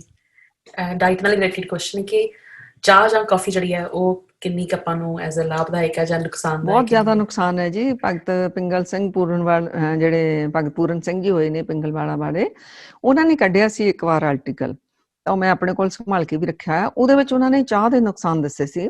ਚਾਹ ਵਿੱਚ ਕਹਿੰਦੇ ਧੀਨ ਆ, ਟੈਨਿਨ ਆ, ਕੈਫਿਨ ਆ, ਕਾਰਬੋਲਿਕ ਐਸਿਡ ਆ, ਆਕਜ਼ੋਲਿਕ ਐਸਿਡ ਆ, ਵੀ ਇਹ 10 ਇਹੋ ਜਿਹੇ ਜ਼ਹਿਰੀਲੇ ਰਸਾਇਣ ਨੇ, ਕੈਮੀਕਲਸ ਨੇ, ਜਿਹੜੇ ਕਿ ਸਾਨੂੰ ਇੰਨੀਆਂ ਕੁ ਬਿਮਾਰੀਆਂ ਲਾ ਦਿੰਦੇ ਨੇ। ਉਹ ਕਹਿੰਦੇ ਨੇ ਪੇਟ ਦੇ ਰੋਗ ਚਾਹ ਦੇ ਨਸ਼ੇ ਦੇ ਕਾਰਨ, ਦਿਮਾਗੀ ਕਮਜ਼ੋਰੀ ਚਾਹ ਦੇ ਨਸ਼ੇ ਦੇ ਕਾਰਨ, ਸਕਿਨ ਦਾ ਡਰਾਈ ਹੋਣਾ ਚਾਹ ਦੇ ਨਸ਼ੇ ਦੇ ਕਾਰਨ, ਉਮਰ ਤੋਂ ਪਹਿਲਾਂ ਰਿੰਕਲਸ ਦਾ ਪੈ ਜਾਣਾ ਸਕਿਨ ਦੇ ਉੱਤੇ ਚਾਹ ਦੇ ਨਸ਼ੇ ਦੇ ਕਾਰਨ, ਫਰਟੀਲਿਟੀ ਦੀ ਕਮੀ ਆ ਜਾਣਾ ਚਾਹ ਦੇ ਨਸ਼ੇ ਦੇ ਕਾਰਨ, ਸਟ੍ਰੈਸ ਹੋਣਾ ਚਾਹ ਦੇ ਨਸ਼ੇ ਦੇ ਕਾਰਨ, ਘਬਰਾਹਟ ਹੋਣਾ ਚਾਹ ਦੇ ਨਸ਼ੇ ਦੇ ਕਾਰਨ। ਉਹਨਾਂ ਨੇ 40-50 ਤਾਂ ਬਿਮਾਰੀਆਂ ਲਿਖੀਆਂ ਹੋਈਆਂ ਨੇ ਵੀ ਇੰਨੇ ਸਾਨੂੰ ਨੁਕਸਾਨ ਹੋ ਰਹੇ ਨੇ। ਜਿਹੜੀ ਕੌਫੀ ਹੈ, ਇਹਨੂੰ ਚਾਹ ਦੀ ਵੱਡੀ ਭੈਣ ਕਹਿ ਦਿੱਤਾ, ਮਤਲਬ ਉਸ ਤੋਂ ਵੀ ਜ਼ਿਆਦਾ ਨੁਕਸਾਨ ਉਹ ਕਰ ਰਹੀ ਹੈ। ਫਿਰ ਆਲਟਰਨੇਟਿਵ ਕੁਛ ਤਾਂ ਪੀਣਾ ਹੀ ਹੈ ਨਾ। ਸੋ ਮੈਂ ਤੁਹਾਨੂੰ ਆਪਣੇ ਦੱਸਾਂ, 2004 ਦੇ ਵਿੱਚ ਮੈਂ ਉਹਨਾਂ ਦਾ ਜਦੋਂ ਆਪਣਾ ਦਰਬਾਰ ਸਾਹਿਬ ਗਏ ਤਾਂ ਆਰਟੀਕਲ ਉਹ ਪੜ੍ਹਿਆ, ਉਸ ਦਿਨ ਤੋਂ ਛੱਡ ਦਿੱਤੀ, ਮੁੜ ਕੇ ਕਦੇ ਵੀ ਨਹੀਂ, ਇੱਕ ਵਾਰ ਵੀ ਨਹੀਂ ਪੀਤੀ। ਸੋ ਇਵੇਂ ਉਹ ਸਿਰਫ ਮਨ ਨੂੰ ਅਸੀਂ ਸਮਝਾਉਣਾ ਹੀ ਹੁੰਦਾ, ਮੁੜ ਕੇ ਤੁਹਾਨੂੰ ਜ਼ਰੂਰਤ ਨਹੀਂ ਪੈਂਦੀ। 72 ਘੰਟੇ ਤੁਹਾਨੂੰ ਥੋੜਾ ਜਿਹਾ ਸਟਰਗਲ ਕਰਨੀ ਪੈਂਦੀ, ਬਾਡੀ ਮੰਗ ਕਰਦੀ ਹੈ, ਕਿਉਂਕਿ ਉਹਨੂੰ ਸੁਭਾਅ ਬਣਿਆ ਹੁੰਦਾ। ਉਦੋਂ ਤਾਂ ਲੱਗੂਗਾ ਸਿਰ ਵੀ ਦੁਖਦਾ, ਪਤਾ ਨਹੀਂ ਮੇਰਾ ਟੁੱਟ ਰਿਹਾ ਸਰੀਰ, ਇਸ ਤਰ੍ਹਾਂ। 72 ਘੰਟੇ ਤੁਸੀਂ ਆਪਣੇ ਆਪ ਤੇ ਕੰਟਰੋਲ ਕਰ ਲਓ, ਫਿਰ ਬਾਡੀ ਮੰਗ ਹੀ ਨਹੀਂ ਕਰਦੀ। ਫਿਰ ਅਸੀਂ ਸ਼ੌਂਕੀਆ ਪੀ ਲਈ, ਅਲੱਗ ਚੀਜ਼ ਆ। ਤਾਂ ਆਲਟਰਨੇਟਿਵ ਕੀ ਕਰੋ, ਗੈਸ ਸਟੋਵ ਦੇ ਉੱਤੇ ਪਾਣੀ ਪਾਓ ਪਤੀਲੀ ਦੇ ਵਿੱਚ, ਉਹਦੇ ਵਿੱਚ ਸੌਂਫ, ਜਵੈਣ, ਇਲਾਇਚੀ, ਦਾਲਚੀਨੀ, ਪੁਦੀਨੇ ਦੀਆਂ ਪੱਤੀਆਂ, ਤੁਲਸੀ ਦੀਆਂ ਪੱਤੀਆਂ, ਜੋ ਆਪਣੇ ਕਿਚਨ ਵਿੱਚ ਹੁੰਦਾ, ਇਹ ਚੰਗੀ ਤਰ੍ਹਾਂ ਪਾ ਕੇ ਚੀਜ਼ਾਂ ਨੂੰ ਉਬਾਲੋ 5-7 ਮਿੰਟ। ਫਿਰ ਉਹਨੂੰ ਤੁਸੀਂ ਪੀ ਸਕਦੇ ਹੋ, ਵਿੱਚ ਦੁੱਧ ਪਾਣਾ ਦੁੱਧ ਪਾ ਕੇ ਪੀ ਲਓ, ਨਹੀਂ ਦੁੱਧ ਪਾਣਾ ਵੈਸੇ ਵੀ ਪੀ ਸਕਦੇ ਹੋ, ਤੇ ਬਹੁਤ ਫਾਇਦੇਮੰਦ ਚੀਜ਼ ਹੈ ਜੀ। ਹਾਂਜੀ। ਇੱਕ ਕਮੈਂਟ ਆਇਆ ਇਸ ਚੀਜ਼ ਤੇ ਕਿ ਕਈ ਜਿਹੜੀ ਯੂਨੀਵਰਸਿਟੀਜ਼ ਹੈਗੀਆਂ ਨੇ ਉਹ ਰਿਸਰਚਿਸ ਪ੍ਰਮੋਟ ਕਰਦੀਆਂ ਨੇ ਕਿ ਕਾਫੀ ਦੇ ਕੱਪ ਦੇ ਜਾਂ ਚਾਹ ਦੇ ਬੈਨੀਫਿਟਸ ਹੈਗੇ ਨੇ। ਹਾਂ, ਉਹ ਕੀ ਆ, ਥੋੜੇ ਟਾਈਮ ਦੇ ਬੈਨੀਫਿਟਸ ਨੇ। ਜਿਵੇਂ ਸ਼ਰਾਬੀ ਸ਼ਰਾਬ ਪੀਂਦਾ ਤੇ ਉਹ ਕਹਿੰਦਾ ਵੀ ਮੈਂ ਸਾਰਾ ਸਟ੍ਰੈਸ ਭੁੱਲ ਗਿਆ, ਮੈਨੂੰ ਹੁਣ ਕੋਈ ਦੁੱਖ ਨਹੀਂ, ਲੇਕਿਨ ਜਦੋਂ ਉਤਰ ਜਾਂਦੀ ਸਿਚੁਏਸ਼ਨ ਉੱਥੇ ਹੀ ਖੜੀ ਹੈ, ਸੋ ਵੀਕ ਹੋਈ ਜਾਂਦੇ ਆ। ਸੋ ਇਹ ਚੀਜ਼ਾਂ ਸਾਨੂੰ ਕਮਜ਼ੋਰ ਕਰਦੀਆਂ ਨੇ। ਸੋ ਸਾਡੇ ਕੋਲ ਤਾਂ ਇੰਨੀ ਸ਼ਕਤੀ ਹੈ, ਮਨ ਦੀ ਬਹੁਤ ਵੱਡੀ ਸ਼ਕਤੀ, ਬਹੁਤ ਵੱਡੀ ਪਾਵਰ ਆ। ਜੋ ਅਸੀਂ ਮਨ ਨੂੰ ਇਹ ਮੈਸੇਜ ਦੇਣ ਲੱਗ ਗਏ ਨਾ ਵੀ ਚਾਹ ਦਾ ਮੈਨੂੰ ਆ ਵੀ ਫਾਇਦਾ, ਸਾਡਾ ਮਨ ਕਰਨਾ ਇਹਨੂੰ ਪੀ ਲਵਾਂ। ਜਦੋਂ ਇਹਨੂੰ ਅਸੀਂ ਇਹ ਮੈਸੇਜ ਦੇ ਦਿੱਤਾ ਵੀ ਇਹ ਪਹਿਲਾਂ ਆਪਣੇ ਇੰਡੀਆ ਵਿੱਚ ਹੀ ਨਹੀਂ ਸੀ ਹੁੰਦੀ ਚਾਹ, ਹਾਂਜੀ ਇਹ ਬਾਹਰੋਂ ਇਹਨਾਂ ਨੇ ਵੇਚਣਾ ਸੀਗਾ ਗੋਰਿਆਂ ਨੇ, ਤਾਂ ਇਹਨਾਂ ਆਪਣੀਆਂ ਚੀਜ਼ਾਂ ਲੈ ਕੇ ਆਏ। ਸਾਡੇ ਤਾਂ ਜਿਹੜੇ ਪੂਰੇ ਹਿੰਦੁਸਤਾਨੀ ਲੋਕ ਸੀਗੇ, ਇਹ ਦੁੱਧ ਦਹੀਂ ਮੱਖਣ ਲੱਸੀਆਂ ਦੇ ਨਾਲ, ਕਿਉਂਕਿ ਬੜਾ ਅਮੀਰ ਦੇਸ਼ ਸੀਗਾ, ਇਹੋ ਜਿਹੇ ਜਿਹੜਾ ਮਾਹੌਲ ਸੀਗਾ, ਤੰਦਰੁਸਤ ਲੋਕ ਸੀਗੇ, ਉਹ ਇਹ ਚੀਜ਼ਾਂ ਸਾਨੂੰ ਨਕਲੀ ਸਹਾਰੇ, ਸਾਨੂੰ ਜਿਹੜਾ ਸਾਡਾ ਹੁਣ ਸੁਭਾਅ ਬਣ ਗਿਆ, ਅਸੀਂ ਲੈਂਦੇ ਹਾਂ ਨਿੱਕੀ ਨਿੱਕੀ ਗੱਲ ਤੇ। ਬਿਲਕੁਲ। ਸੋ ਉਹਨਾਂ ਦੀ ਰਿਸਰਚ ਵੀ ਗਲਤ ਨਹੀਂ ਆ, ਉਹ ਥੋੜਾ ਟਾਈਮ ਤੁਹਾਨੂੰ ਫਾਇਦਾ ਜਿਹੜਾ ਉਹ ਟੈਂਪਰੇਰੀ, ਪਰਮਾਨੈਂਟ ਫਾਇਦਾ ਜਿਹੜਾ ਉਹ ਸਾਡੇ ਆਪਣੇ ਅੰਦਰ ਹੀ ਹੈ। ਹਾਂਜੀ ਜੀ, ਸਾਨੂੰ ਕਾਫੀ ਕਮੈਂਟਸ ਆ ਰਹੇ ਨੇ ਕਿ ਰਿਕਾਰਡਿੰਗ ਜਿਹੜੀ ਹੈ ਸ਼ੇਅਰ ਕਰੋਗੇ। ਹਾਂਜੀ, ਅਸੀਂ ਕਰਾਂਗੇ ਜੀ, ਬਾਅਦ 'ਚ ਅਸੀਂ ਅਪਲੋਡ ਕਰ ਦਾਂਗੇ। ਤੇ ਜੇ ਕਿਸੇ ਹੋਰ ਨੇ ਵੀ ਕੋਈ ਕੁਐਸਚਨ ਜਾਂ ਕੋਈ ਪੁੱਛਣਾ ਹੋਵੇ ਤਾਂ ਤੁਸੀਂ ਪੁੱਛ ਸਕਦੇ ਹੋ ਜੀ। ਜੇ ਤੁਸੀਂ ਪਬਲਿਕਲੀ ਪੁੱਛਣਾ ਤੇ ਮੈਨੂੰ ਹੁਣ ਤੱਕ ਪ੍ਰਾਈਵੇਟਲੀ ਆਏ ਸੀ ਸਾਰੇ ਮੈਸੇਜ। ਜੇ ਕਿਸੇ ਨੇ ਪੁੱਛਣਾ ਹੈ ਤੇ ਜੀ ਦੱਸ ਸਕਦੇ ਹੋ ਤੁਸੀਂ।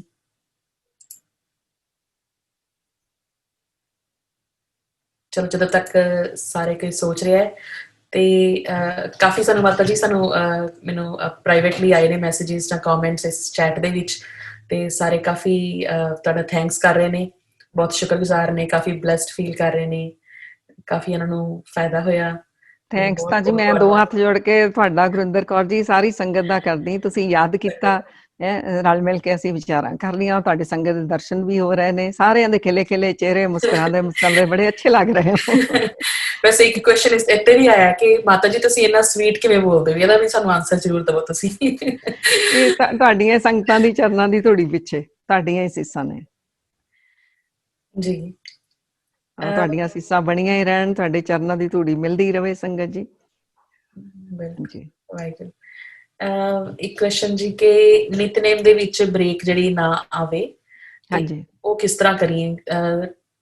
ਕਈ ਵਾਰੀ ਕਹਿੰਦੇ ਬੈਡ ਟਾਈਮ ਹੁੰਦਾ ਤੇ ਬ੍ਰੇਕ ਆ ਜਾਂਦਾ ਹੈ। ਦੇਖੋ, ਸਾਡੇ ਮਨ ਵਿੱਚ ਨਾ ਬਹੁਤ ਵੱਡੀ ਤਾਕਤ ਆ, ਬਹੁਤ ਵੱਡੀ ਸ਼ਕਤੀ ਆ। ਕੋਈ ਨਾ ਕੋਈ ਇਹੋ ਜਿਹਾ ਥਾਟ ਆਪਣੇ ਆਪ ਨੂੰ ਦੇ ਕੇ ਰੱਖੋ। ਮੈਨੂੰ ਯਾਦ ਹੈ ਸਾਡੇ ਪਿਤਾ ਜੀ ਬਚਪਨ 'ਚ ਕਿਹਾ ਕਰਦੇ ਸਨ ਕਿ ਬੱਚਿਓ, ਨਿਤਨੇਮ ਕੀਤੇ ਤੋਂ ਬਿਨਾਂ ਘਰੋਂ ਨਹੀਂ ਬਾਹਰ ਜਾਣਾ, ਤੁਸੀਂ ਨਿਤਨੇਮ ਕਰਕੇ ਜਾਓ, ਗੁਰੂ ਸਾਹਿਬ ਤੁਹਾਡੇ ਅੰਗ ਸੰਗ। ਸੋ ਉਹ ਮਤਲਬ ਇੱਕ ਮਨ ਨੂੰ ਉਹ ਬੈਠੀ ਹੋਈ ਹੈ ਚੀਜ਼, ਹੈ ਨਾ, ਜਿਵੇਂ ਮਾਵਾਂ ਬੱਚਿਆਂ ਦੇ ਮਨ 'ਚ ਕੁਛ ਨਾ ਕੁਛ ਪਾ ਦਿੰਦੀਆਂ, ਇਹ 'ਚ ਕੋਈ ਸ਼ੱਕ ਵੀ ਨਹੀਂ ਵੀ ਜਦੋਂ ਬਾਣੀ ਦਾ ਓਟ ਆਸਰਾ ਲੈਂਦੇ ਆ, ਸਾਡੇ ਬੋਡੀ ਐਂਡ ਮਾਈਂਡ ਦੋਨਾਂ ਨੂੰ ਬੜੀ ਤਾਕਤ ਮਿਲਦੀ ਆ। ਤੇ ਉਹ ਮਹਾਰਾਜ ਜੀ ਕਹਿੰਦੇ ਨੇ ਵੀ ਨਾਮ ਜਪਣ ਦੇ ਨਾਲ ਤਾਂ ਤੁਹਾਡਾ ਤਨ ਮਨ, ਹਨਾ, ਇਹ ਸਵਸਥ ਵੀ ਹੁੰਦਾ। ਹਰ ਨਾਮ ਜਪੰਤਿਆਂ ਕਛੁ ਨਾ ਕਹੇ ਜਮ ਕਾਲ, ਨਾਨਕ ਮਨ ਤਨ ਸੁਖੀ ਹੋਏ, ਅੰਤੇ ਮਿਲੇ ਗੋਪਾਲ। ਸੋ ਆਪ ਜੀ ਨਾਲ ਸੰਗਤ ਜੀ ਇੱਕ ਗੱਲ ਮੈਂ ਸ਼ੇਅਰ ਕਰਾਂ ਕਿ ਜਦੋਂ ਇੰਡੀਆ ਅਸੀਂ ਗਏ ਹੋਏ ਸੀ ਤਾਂ ਕੋਈ ਲੜਕੀ ਮਿਲੀ, ਉਹ ਹਿੰਦੂ ਪਰਿਵਾਰ ਦੀ ਸੀ, ਲੇਕਿਨ ਸਿੱਖ ਪਰਿਵਾਰ 'ਚ ਉਹਦਾ ਵਿਆਹ ਹੋ ਗਿਆ। ਸੋਹਣਾ ਉਹ ਪ੍ਰੇਮ ਪਿਆਰ ਨਾਲ ਰਹਿ ਰਿਹਾ ਸਾਰਾ ਪਰਿਵਾਰ। ਤੇ ਉਹ ਬੱਚੀ ਫਿਰ ਸਿੱਖ ਪਰਿਵਾਰ ਦਾ ਉਹਨੇ ਮਾਹੌਲ ਦੇਖਿਆ, ਬੜਾ ਵਧੀਆ, ਨਾ ਡਰਦੇ, ਨਾ ਵਹਿਮ ਕਰਦੇ, ਨਾ ਕੁਛ ਕਰਦੇ। ਉਹ ਵੀ ਗੁਰੂ ਸਾਹਿਬ ਦੇ ਲੜ ਲੱਗ ਗਈ, ਉਹਦਾ ਸਾਰਾ ਜੀਵਨ ਦੂਸਰਾ ਹੋ ਗਿਆ। ਉਹਦੇ ਬੱਚਿਆਂ ਨੇ ਅੱਗੇ ਅੰਮ੍ਰਿਤ ਵੀ ਉਹਦੇ ਪੁੱਤਰ ਨੇ ਛਕ ਲਿਆ। ਏਦਾਂ ਨਾ ਉਹ ਮਿਲਣ ਆਈ ਤੇ ਉਹਨੇ ਆਪਣੀ ਗੱਲ ਸ਼ੇਅਰ ਕੀਤੀ, ਕਿਉਂਕਿ ਉਹ ਪੰਡਤਾਂ ਦੀ ਲੜਕੀ ਸੀ ਤੇ ਉਹ ਜਿਹੜੇ ਸਕੂਲ 'ਚ ਉਹ ਪੜ੍ਹਾਉਂਦੀ ਹੈ ਤੇ ਉੱਥੇ ਦੇ ਪ੍ਰਿੰਸੀਪਲ ਵੀ ਜਿਹੜੀ ਉਹ ਬ੍ਰਾਹਮਣ ਪਰਿਵਾਰ ਨੂੰ ਬਿਲੋਂਗ ਕਰਦੀ ਹੈ। ਉਹ ਕਹਿੰਦੀ ਕਿ ਪਹਿਲਾਂ ਮੈਂ ਬੜੇ ਵਹਿਮ ਭਰਨ ਕਰਦੀ ਸੀ ਤੇ ਮੇਰੀ ਪ੍ਰਿੰਸੀਪਲ ਮੈਨੂੰ ਦੇਖ ਕੇ ਕਹਿੰਦੀ ਵੀ ਤੇਰਾ ਹੁਣ ਏਦਾਂ ਦਾ ਜੀਵਨ ਕਿਵੇਂ ਬਦਲ ਗਿਆ, ਤੂੰ ਵਹਿਮ ਨਹੀਂ ਕਰਦੀ, ਕੋਈ ਭਰਮ ਨਹੀਂ ਕਰਦੀ। ਕਹਿੰਦੀ ਮੈਂ ਕਿਹਾ ਮੈਂ ਰੋਜ਼ ਸਵੇਰੇ ਉੱਠ ਕੇ ਇਸ਼ਨਾਨ ਕਰਕੇ ਗੁਰੂ ਸਾਹਿਬ ਦੇ ਕਮਰੇ ਜਾ ਕੇ ਨਿਤਨੇਮ ਕਰਕੇ ਆਂਦੀ, ਬਾਣੀ ਪੜ੍ਹ ਕੇ ਮੈਨੂੰ ਤਾਕਤ ਮਿਲੀ ਰਹਿੰਦੀ ਆ। ਤਾਂ ਕਹਿੰਦੀ ਉਹ ਕਿੰਨੀ ਵਾਰ ਸਾਡੀ ਚਰਚਾ ਹੋਣੀ, ਮੈਂ ਕਹਿਣਾ ਮੇਰਾ ਤਾਂ ਇਹੀ ਰੀਜ਼ਨ ਆ, ਸਾਡੇ ਘਰ ਤਾਂ ਕੋਈ ਕਰਦਾ ਹੀ ਨਹੀਂ, ਨਾ ਵਹਿਮ ਨਾ ਭਰਮ, ਮੈਨੂੰ ਵੀ ਕਹਿੰਦੀ ਚੰਗਾ ਲੱਗਦਾ। ਫਿਰ ਉਹ ਕਹਿੰਦੀ ਕਿ ਜਿਹੜੀ ਉਹ ਮੇਰੀ ਪ੍ਰਿੰਸੀਪਲ ਸੀ ਇੰਨੀ ਡਰੀ ਰਹਿੰਦੀ ਸੀ, ਉਹਨੇ ਇੱਕ ਆਪਣਾ ਪੰਡਿਤ ਰੱਖਿਆ ਹੋਇਆ ਸੀ, ਉਹਨੇ ਦੱਸਣਾ ਤੂੰ ਅੱਜ ਇਸ ਕਲਰ ਦੀ ਸਾੜੀ ਲਾ, ਉਹੀ ਲਾ ਕੇ ਸਕੂਲ ਆਉਂਦੀ ਸੀਗੀ, ਇੰਨਾ ਜ਼ਿਆਦਾ। ਫਿਰ ਉਹ ਕਹਿੰਦੀ ਜਦੋਂ ਉਹਨੇ ਮੇਰਾ ਦੇਖਿਆ ਵੀ ਉਹ, ਕਿਉਂਕਿ 8 ਸਾਲਾਂ ਤੋਂ ਇਕੱਠੀਆਂ ਹੀ ਸੀਗੀਆਂ, ਕਹਿੰਦੀ ਜਦੋਂ ਉਹਨੇ ਦੇਖਿਆ ਵੀ ਮੇਰਾ ਇੰਨਾ ਚੜ੍ਹਦੀਆਂ ਕਲਾਂ ਵਾਲੀ ਸੋਚ ਹੋ ਗਈ, ਤਾਂ ਉਹ ਮੈਨੂੰ ਕਹਿੰਦੀ ਆ ਵੀ ਤੇਰੀ ਕਾਹਦੇ ਨਾਲ ਇੰਨੀ ਸੋਚ ਬਦਲੀ, ਤੂੰ ਕੀ ਕਰ? ਕਹਿੰਦੀ ਮੈਂ ਉਹਨੂੰ ਕਿਹਾ ਜਾਪ ਸਾਹਿਬ ਕਰ, ਕਿਉਂਕਿ ਉਹਨੇ ਦੇਖਿਆ ਥੋੜੇ ਉਦਾਂ ਦੇ ਸ਼ਬਦ ਵੀ ਜਿਹੜੇ ਸੰਸਕ੍ਰਿਤ ਮੰਗੋ ਫਾਰਸੀ ਇਹਨੂੰ ਚੰਗੇ ਲੱਗੂਗੇ ਕਿ ਪੰਡਤਾੜੀ। ਕਹਿੰਦੀ ਮੈਂ ਕਿਹਾ ਤੂੰ ਜਾਪ ਸਾਹਿਬ ਕਰ, ਉਹ ਨਮੋ ਨਮੋ ਲਿਖਿਆ ਨੂੰ ਚੰਗਾ ਲੱਗੂਗਾ। ਉਹ ਇੰਨੀ ਬੱਚੀ ਉਹ ਖੁਸ਼, ਉਹਨੇ ਕਿਹਾ ਵੀ ਮੇਰੀ ਪ੍ਰਿੰਸੀਪਲ ਕਹਿੰਦੀ ਆ ਮੈਂ ਪੰਡਤ ਹੀ ਛੱਡ ਦਿੱਤਾ, ਮੈਂ ਜਪ ਸਾਹਿਬ ਦੀ ਬਾਣੀ ਦਾ ਓਟ ਆਸਰਾ ਲੈਣ ਲੱਗ ਗਈ, ਨਾ ਮੈਨੂੰ ਡਰ ਸਤਾਉਂਦਾ, ਨਾ ਕੋਈ ਨੂੰ ਵਹਿਮ ਸਤਾਉਂਦਾ, ਨਾ ਮੈਨੂੰ, ਪਰ ਮੈਨੂੰ ਲੱਗਦਾ ਮੈਂ ਉਸ ਅਕਾਲ ਪੁਰਖ ਪਾਰ ਬ੍ਰਹਮ ਪਰਮਾਤਮਾ ਨਾਲ ਇੰਨਾ ਕਨੈਕਸ਼ਨ ਜੋੜ ਲਿਆ, ਇੰਨੀਆਂ ਨਮਸਕਾਰਾਂ ਕਰਦੀ ਆ, ਤੇ ਮੈਨੂੰ ਹੁਣ ਕੀ ਡਰਨ ਦੀ ਲੋੜ ਆ।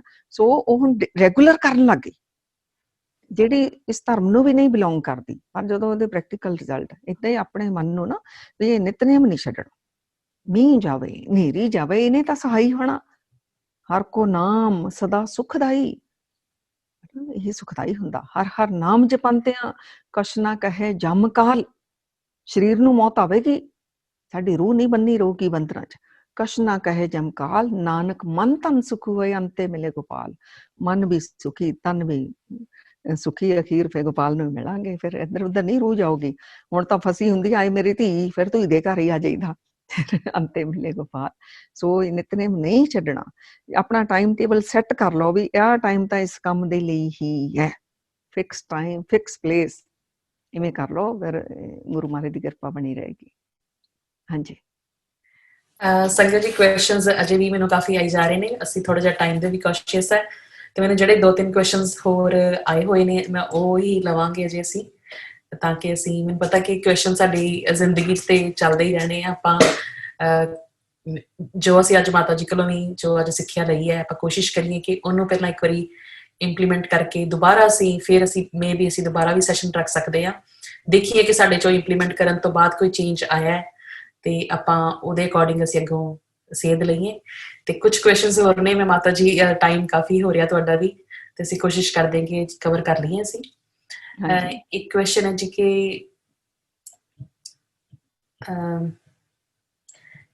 ਇਕੱਠੇ ਕਾਫੀ ਕੁਐਸਚਨ ਆ ਗਏ, ਮੈਂ ਥੋੜਾ ਸਕਰੋਲ ਕਰ ਰਹੀ ਹਾਂ। ਇੱਕ ਕੁਐਸਚਨ ਜੀ ਨਿਤਨੇਮ ਬਾਰੇ ਹੈ ਕਿ ਕਈ ਵਾਰੀ ਸਵੇਰੇ ਅਰਲੀ ਜੌਬ ਤੇ ਜਾਣਾ ਹੁੰਦਾ ਤੇ ਅਸੀਂ ਇਸ਼ਨਾਨ ਤੋਂ ਬਿਨਾਂ ਜਾਂ ਇਕੱਲੇ 5 ਇਸ਼ਨਾਨਾਂ ਕਰਕੇ ਕਰ ਸਕਦੇ ਹਾਂ? ਹਾਂਜੀ ਬਿਲਕੁਲ ਕਰ ਸਕਦੇ ਹੋ ਜੀ, ਕੋਈ ਵਹਿਮ ਨਾ ਕਰੋ, ਕਰ ਸਕਦੇ ਹੋ। ਬਸ ਇਹ ਹੁੰਦਾ ਕਿ ਜਦੋਂ ਅਸੀਂ ਇਸ਼ਨਾਨ ਕਰਕੇ ਕਰਦੇ ਹਾਂ ਤਾਂ ਸਾਡਾ ਅਸੀਂ ਸੁਚੇਤ ਹੋ ਜਾਂਦੇ, ਐਕਟਿਵ ਹੋ ਜਾਂਦੇ ਹਾਂ ਜੀ, ਤੇ ਉਹ ਜ਼ਿਆਦਾ ਸਾਨੂੰ ਜਿਹੜਾ ਆ ਮਜ਼ਾ ਵੀ ਆਉਂਦਾ ਆ। ਪਰ ਜੇ ਸਾਡੀ ਕੋਈ ਮਜਬੂਰੀ ਹੈ ਤਾਂ ਕੋਈ ਗੱਲ ਨਹੀਂ, ਤੁਸੀਂ ਇਸ ਤਰ੍ਹਾਂ ਵੀ ਕਰ ਸਕਦੇ ਹੋ ਜੀ।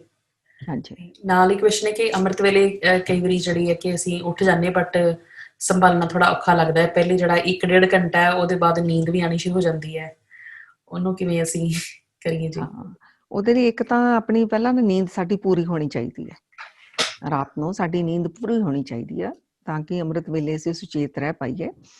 ਔਰ ਦੂਸਰਾ ਵੀ ਰਾਤ ਨੂੰ ਹਲਕਾ ਖਾ ਕੇ ਸੌਵੋ, ਜਿੰਨਾ ਘੱਟ ਰਾਤ ਨੂੰ ਘੱਟ ਖਾਓ, ਸਵੇਰ ਨੂੰ ਰੱਜ ਰੱਜ ਕੇ ਖਾਓ, ਕਿਉਂਕਿ ਸਾਰਾ ਦਿਨ ਜਿਹੜਾ ਜਠਰ ਅਗਨੀ ਹੁੰਦੀ ਆ ਡਾਈਜੈਸਟ ਹੁੰਦਾ ਸਾਨੂੰ। ਰਾਤ ਨੂੰ ਹਲਕਾ ਔਰ ਘੱਟ ਖਾਓ, ਹਲਕਾ ਵੀ ਔਰ ਘੱਟ ਵੀ ਹੋਵੇ, ਔਰ ਨੀਂਦ ਸਾਡੀ ਪੂਰੀ ਹੋਵੇ।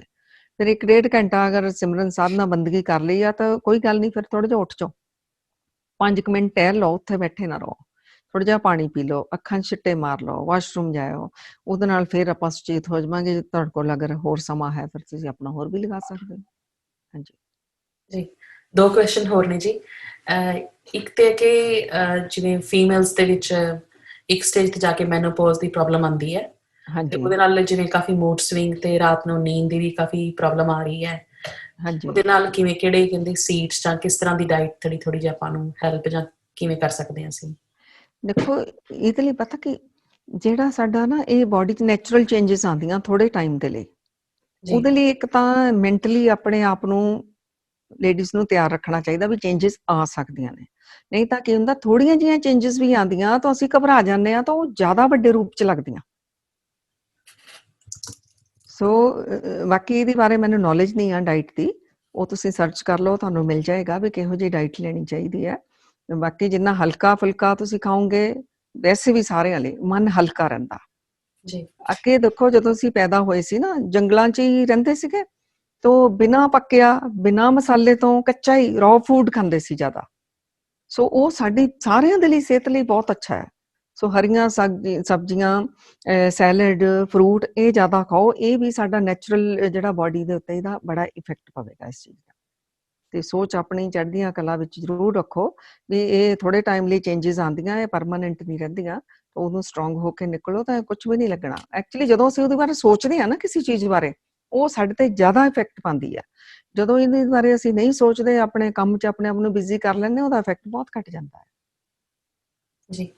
ਹਾਂਜੀ ਇੱਕ ਹਾਂਜੀ ਕਮੈਂਟ ਆਇਆ ਜੀ ਕਿ ਜਿਹੜੀ ਗੁਰੂ ਨਾਨਕ ਮਿਸ਼ਨ ਤੁਹਾਡੇ ਵੱਲੋਂ ਇੱਕ ਜਿਹੜੀ ਬੁੱਕ ਜਿਹੜੀ ਐਕਸਰਸਾਈਜ਼ ਵਾਲੀ ਹੈਗੀ ਹੈ, ਤੇ ਉਹ ਕਿਸੇ ਨੇ ਹਾਂਜੀ ਕਿਹਾ ਕਿ ਸਾਨੂੰ ਉਹ ਅਸੀਂ ਬਾਏ ਕੀਤੀ ਸੀ ਤੇ ਉਹ ਬਹੁਤ ਉਹਦਾ ਜਿਹੜਾ ਫਾਇਦੇ ਜਿਹੜੇ ਸਾਨੂੰ ਹੋ ਰਹੇ ਹੈ, ਤੇ ਉਹ ਚਾਹੁੰਦੇ ਨੇ ਹਾਂਜੀ ਸੰਗਤ ਨੂੰ ਦੱਸਣਾ ਕਿ ਜ਼ਰੂਰ ਅਸੀਂ ਇਹ ਜਿਹੜੀ ਜਿੰਨਾ ਕੋਲ ਹੈਗੀ ਹੈ ਤੇ ਉਹ ਜ਼ਰੂਰ ਉਹਨੂੰ ਫੋਲੋ ਕਰੋ। ਉਹਦੇ ਬਹੁਤ ਉਹਨਾਂ ਨੂੰ ਫਾਇਦੇ ਹੋਏ ਨੇ, ਉਹਨਾਂ ਨੇ ਪਰਸਨਲ ਐਕਸਪੀਰੀਅੰਸ ਆਪਣਾ ਦੱਸ ਰਹੇ ਨੇ ਉਹ। ਸ਼ੁਕਰ ਹੈ ਵਾਹਿਗੁਰੂ ਬਹੁਤ ਦਾ। ਬਹੁਤ ਚਲੋ ਧੰਨਵਾਦ ਜੀ ਉਹਨਾਂ ਦਾ ਵੀ ਸ਼ੇਅਰ ਕਰਨ ਦੇ ਹਾਂਜੀ ਲਈ। ਇੱਕ ਲਾਸਟ ਕੁਐਸਚਨ ਮੈਂ ਲੈ ਰਹੀ ਹਾਂ ਜੀ। ਹਾਂਜੀ ਇਹ ਵੈਸੇ ਜਿਨ੍ਹਾਂ ਨੇ ਮੈਨੂੰ ਕੁਐਸਚਨ ਪਾਇਆ ਥੋੜਾ ਜਿਹਾ ਇਹਨਾਂ ਨੇ ਲੇਟ ਜੁਆਇਨ ਕੀਤਾ ਸੀ, ਆਪਾਂ ਇਹਦੇ ਬਾਰੇ ਥੋੜੀ ਗੱਲ ਕਰ ਚੁੱਕੇ ਹਾਂ, ਬਟ ਫਿਰ ਵੀ ਅਸੀਂ ਕਰ ਲੈਂਦੇ ਹਾਂ। ਹਾਂਜੀ ਇਹਨਾਂ ਨੇ ਕਿਹਾ ਕਿ ਜਿਹੜਾ ਕਾਰਮਿਕ ਅਕਾਊਂਟ, ਜਿਹੜੇ ਅਸੀਂ ਬੁਰੇ ਕੰਮ ਕੀਤੇ ਹੁੰਦੇ ਆ, ਤੇ ਅਸੀਂ ਹਾਂਜੀ ਆਪਣਾ ਕਾਰਮਿਕ ਅਕਾਊਂਟ ਕਿਵੇਂ ਬੈਲੈਂਸ ਕਰਨਾ ਹੈ, ਕਿਵੇਂ ਉਹਨੂੰ ਸੁਧਾਰ ਕਰ ਸਕਦੇ ਹਾਂ, ਉਹਦੇ ਬਾਰੇ। ਦੇਖੋ ਜਿਹੜੇ ਬੁਰੇ ਕਰਮ ਹੋ ਗਏ ਤੇ ਹੁਣ ਅਗਰ ਅਸੀਂ ਰਿਅਲਾਈਜ਼ ਕਰ ਲਿਆ ਅੱਗੇ ਤੋਂ ਅਸੀਂ ਨਹੀਂ ਕਰਨੇ, ਸਭ ਤੋਂ ਵੱਡਾ ਤਾਂ ਇਹੀ ਬਹੁਤ ਪੋਜ਼ਿਟਿਵ ਪੁਆਇੰਟ ਹੈ ਸਾਡੀ ਜ਼ਿੰਦਗੀ ਦਾ, ਬਹੁਤ ਵੱਡਾ। ਔਰ ਹੁਣ ਜਿੰਨੇ ਗੁਰੂ ਗੋਬਿੰਦ ਸਿੰਘ ਜੀ ਮਹਾਰਾਜ ਕਹਿੰਦੇ ਨੇ, ਪੁੰਨ ਪ੍ਰਤਾਪਨ ਬਾੜ ਜੈਤ ਧੁੰਨ, ਪਾਪਨ ਕੇ ਉਹ ਪੁੰਜ ਖਪੇਂਗੇ। ਤੇਰੀਆਂ ਪਾਪਾਂ ਦੀਆਂ ਅਗਰ ਢੇਰੀਆਂ ਵੀ ਹੋਣ ਨਾ, ਉਹ ਵੀ ਖਤਮ ਹੋ ਜਾਣਗੀਆਂ। ਤੂੰ ਪੁੰਨ ਹੀ ਇੰਨੇ ਵਧਾ ਲਾ ਆਪਣੇ। ਤੂੰ ਪੁੰਨ ਕਿਵੇਂ ਵੱਧਦੇ ਨੇ? ਇੱਕ ਤਾਂ ਬੰਦਗੀ ਕਰਨ ਦੇ ਨਾਲ, ਕੱਲ ਮੈਂ ਇਹੋ ਪੁੰਨ ਗੁਣ ਗੋਬਿੰਦ ਖਾਏ। ਦੂਸਰਾ ਪੁੰਨ ਬਣਦੇ ਨੇ ਕਿਸੇ ਦੀ ਹੈਲਪ ਕਰਕੇ, ਜਿਹਨੂੰ ਆਪਾਂ ਦਸਵੰਧ ਰੂਪ 'ਚ ਵੀ ਕਰ ਸਕਦੇ ਹਾਂ, ਸ਼ਬਦਾਂ ਨਾਲ ਵੀ ਕਰ ਸਕਦੇ ਹਾਂ, ਫਿਜ਼ੀਕਲੀ ਵੀ ਕਰ ਸਕਦੇ ਹਾਂ। ਤੋ ਜਦੋਂ ਕਿਸੇ ਦਾ ਭਲਾ ਹੁੰਦਾ ਨਾ, ਤਾਂ ਉਹ ਭਲਾਈ ਜਿਹੜੀ ਆ ਉਹ ਸਾਡੇ ਅਕਾਊਂਟ ਵਿੱਚ ਆਟੋਮੈਟਿਕਲੀ ਉਹ ਲਿਖੀ ਜਾਂਦੀ ਹੈ। ਸੋ ਇਵੇਂ ਵੀ ਕੋਈ ਤੁਹਾਨੂੰ ਬਲੈਸ ਕਰਦਾ, ਬਲੈਸਿੰਗਸ ਮਿਲਦੀਆਂ ਆ, ਤਾਂ ਵੀ ਤੁਹਾਡੇ ਜਿਹੜੇ ਪੁੰਨ ਵੱਧਦੇ ਨੇ। ਸੋ ਮੈਂ ਬਹੁਤ ਵਾਰ ਸੰਗਤ ਨੂੰ ਕਹਿੰਦੀ ਨਹੀਂ, ਕੋਈ ਵੀ ਏਦਾਂ ਦਾ ਕਰਮ ਨਾ ਕਰੋ ਤੁਹਾਨੂੰ ਕੋਈ ਕਰਸ ਕਰੇ, ਹਨਾ। ਏਦਾਂ ਦੇ ਕਰਮ ਕਰੋ ਕਿ ਤੁਹਾਨੂੰ ਕੋਈ ਬਲੈਸ ਕਰੇ, ਤਾਂ ਪਤਾ ਨਹੀਂ ਉਹ ਕਿਸੇ ਦੀ ਦਿੱਤੀ ਹੋਈ ਦੁਆ, ਹਨਾ, ਲੋੜਵੰਦ ਦੀ ਬਲੈਸਿੰਗ ਤੁਹਾਨੂੰ ਦਿੱਤੀ ਹੋ, ਤੁਹਾਨੂੰ ਕਿੱਥੇ ਧਰਤੀ ਤੋਂ ਉਠਾ ਕੇ ਅਸਮਾਨ ਤੇ ਲੈ ਜਾਏਗੀ, ਕਿਉਂਕਿ ਉਹਦੀ ਦਰਗਾਹ ਪਹੁੰਚਦੀ ਹੈ। ਤੋ ਜਿਹੜਾ ਸਾਡੇ ਵਿਧਾਨ ਬਣੇ ਹੋਏ ਨੇ, ਤੇ ਕਰਮ ਜਿਹੜੇ ਬਖਸ਼ੇ ਵੀ ਜਾਂਦੇ ਜਦੋਂ ਗੁਰੂ ਦੇਖ ਰਿਹਾ ਆ, ਪਰਮਾਤਮਾ ਦੇਖ ਰਿਹਾ ਆ। ਮੈਂ ਕਹਿੰਦੀ ਨਹੀਂ, ਪਰਮਾਤਮਾ ਨੂੰ, ਗੁਰੂ ਨੂੰ ਇੱਕ ਮਾਂ ਦੀ ਤਰ੍ਹਾਂ ਲਓ। ਆਪਾਂ ਮਾਵਾਂ ਆ, ਸਾਡੇ ਬੱਚੇ ਨੇ। ਜਦੋਂ ਸਾਡਾ ਬੱਚਾ ਸੁਧਰਨਾ ਚਾਹੁੰਦਾ, ਮੁੜ ਕੇ ਕੋਈ ਗਲਤੀ ਨਹੀਂ ਕਰਦਾ, ਕਿ ਅਸੀਂ ਉਹਨੂੰ ਪੁਰਾਣੀਆਂ ਗੱਲਾਂ ਸੁਣਾਵਾਂਗੇ, ਚਿਤਾਰਾਂਗੇ? ਕਿ ਦਿਲ ਕਰੂਗਾ ਹੁਣ ਇਹਦੇ ਮਰ ਗਏ ਥੱਪੜ ਦੋ ਰੱਖ ਕੇ? ਨਹੀਂ, ਹੁਣ ਤਾਂ ਅਸੀਂ ਪਿਆਰ ਕਰਨ ਲੱਗ ਜਾਵਾਂ, ਕੋਈ ਇੰਨਾ ਸੁਧਰ ਗਿਆ, ਇੰਨਾ ਵਧੀਆ ਬਣ ਗਿਆ। ਇਵੇਂ ਹੀ ਪਰਮਾਤਮਾ ਵੀ ਸਾਡਾ ਮਾਤਾ ਪਿਤਾ ਆ। ਤਾਂ ਅੱਗੇ ਤੋਂ ਅਗਰ ਅਸੀਂ ਨੇਕ ਜੀਵਨ ਜੀ ਰਹੇ ਹਾਂ, ਤਾਂ ਪਿਛਲਿਆਂ ਤੇ ਨਾ ਹੁਣ ਫਸੇ ਰਹੋ, ਉੱਤੇ ਨੈਗੇਟਿਵਿਟੀ 'ਚ ਨਹੀਂ ਸਟਕ ਹੋਣਾ। ਅੱਗੇ ਤੋਂ ਵਧੀਆ ਵਧੀਆ ਆਪਣਾ ਨੇਕ ਜੀਵਨ ਜੀਓ, ਔਰ ਹਮੇਸ਼ਾ ਹੀ ਇਸ ਉਮੀਦ, ਇਸ ਆਸ ਵਿੱਚ ਕਿ ਪਰਮਾਤਮਾ ਜਿਹੜਾ ਉਹ ਬਖਸ਼ਿੰਦ ਪਿਤਾ ਆ, ਔਰ ਹਮੇਸ਼ਾ ਹੀ ਮਾਂ ਦੀ ਤਰ੍ਹਾਂ ਸਾਨੂੰ ਪਿਆਰ ਕਰਦਾ ਹੈ। ਦੇਖੋ, ਮੈਂ ਇੱਕ ਗੱਲ ਸੰਗਤ ਜੀ ਨੂੰ ਫਿਰ ਵੀ ਕਹਿਣਾ ਚਾਹਾਂਗੀ, ਜਿਹੜਾ ਇਹ ਸੋਚ ਰਹੇ ਨੇ ਟਾਈਮ ਆ ਰਿਹਾ ਸਾਨੂੰ ਇਫੈਕਟ ਕਰ ਰਿਹਾ, ਇਦਾਂ ਦੀਆਂ ਗੱਲਾਂ ਨਾ ਕਰੋ। ਟਾਈਮ ਜਿਹੜਾ ਵੀ ਹੈ ਬਹੁਤ ਵਧੀਆ ਹੈ, ਬਸ ਇਹ ਬੋਲੋ ਵਧੀਆ ਹੀ ਰਹੇਗਾ, ਚੜ੍ਹਦੀਆਂ ਕਲਾਂ 'ਚ ਰਹਿਣਾ। ਹੁਣ ਅਸੀਂ ਬੈਠੇ ਆ ਨਾ ਆਰਾਮ ਨਾਲ, ਬੜੇ ਵਧੀਆ ਹੈ, ਬਸ ਫਿਰ ਇਹ ਹਰ ਪਲ ਵਧੀਆ ਹੀ ਹੈ। ਤੇ ਜੋ ਪਰਮਾਤਮਾ ਵੱਲੋਂ ਜੋ ਹੋਊਗਾ ਉਹਨੂੰ ਫੇਸ ਕਰ ਲਵਾਂਗੇ, ਉਹ ਵੀ ਵਧੀਆ ਤਰੀਕੇ ਦੇ ਨਾਲ। ਏਦਾਂ ਲੈ ਕੇ ਚਲੋ ਜ਼ਿੰਦਗੀ ਨੂੰ, ਇਵੇਂ ਚੜ੍ਹਦੀਆਂ ਕਲਾਂ 'ਚ ਲੈ ਕੇ ਚਲੋ। ਸੰਗਤ ਦੇ ਸਾਰਿਆਂ ਦੇ ਹੁਣ ਦਰਸ਼ਨ ਹੋਣ ਲੱਗ ਗਏ, ਇਹ ਤਾਂ ਤੁਸੀਂ ਬੜਾ ਵਧੀਆ ਕੀਤਾ, ਸਭ ਦੇ ਦਰਸ਼ਨ ਹੋ ਰਹੇ ਨੇ। ਸਭ ਦਾ ਬਹੁਤ ਬਹੁਤ ਧੰਨਵਾਦ। ਔਰ ਸਾਰੇ ਖਿਲੇ ਖਿਲੇ ਬੈਠੇ ਨੇ, ਸਭ ਤੋਂ ਵੱਡੀ ਇਹ ਗੱਲ ਅੱਛੀ ਲੱਗ ਰਹੀ ਆ, ਮੁਸਕਰਾਉਂਦਾ ਹੋਇਆ ਚਿਹਰਾ। ਕੀ ਹੋ ਜਾਂਦਾ ਸਾਡਾ। ਤੋ ਇਵੇਂ ਖਿਲੇ ਰਹੋ, ਮੁਸਕਰਾਉਂਦੇ ਰਹੋ। ਗੁਰੂ ਸਾਹਿਬ ਚੜ੍ਹਦੀਆਂ ਕਲਾਂ ਬਖਸ਼ਣ, ਆਪਣੇ ਚਰਨਾਂ ਦੇ ਨਾਲ ਜੋੜ ਜੋੜ ਕੇ ਸਾਰਿਆਂ ਨੂੰ ਰੱਖਣ। ਸਾਰੇ ਡਰ, ਸਾਰੀ ਫਿਕਰ, ਸਾਰੀ ਚਿੰਤਾ ਸਭ ਸਤਿਗੁਰਾਂ ਦੇ ਪਾਸ ਹੈ, ਤੇ ਚੜ੍ਹਦੀਆਂ ਕਲਾਂ 'ਚ ਰਹੋ ਜੀ। ਬਹੁਤ ਬਹੁਤ ਧੰਨਵਾਦ ਗੁਰਿੰਦਰ ਕੌਰ ਜੀ ਤੁਹਾਡਾ, ਖਾਸ ਕਰਕੇ, ਔਰ ਸਭ ਦਾ। ਵਾਹਿਗੁਰੂ ਜੀ ਕਾ ਖਾਲਸਾ, ਵਾਹਿਗੁਰੂ ਜੀ ਕੀ ਫਤਿਹ ਜੀ।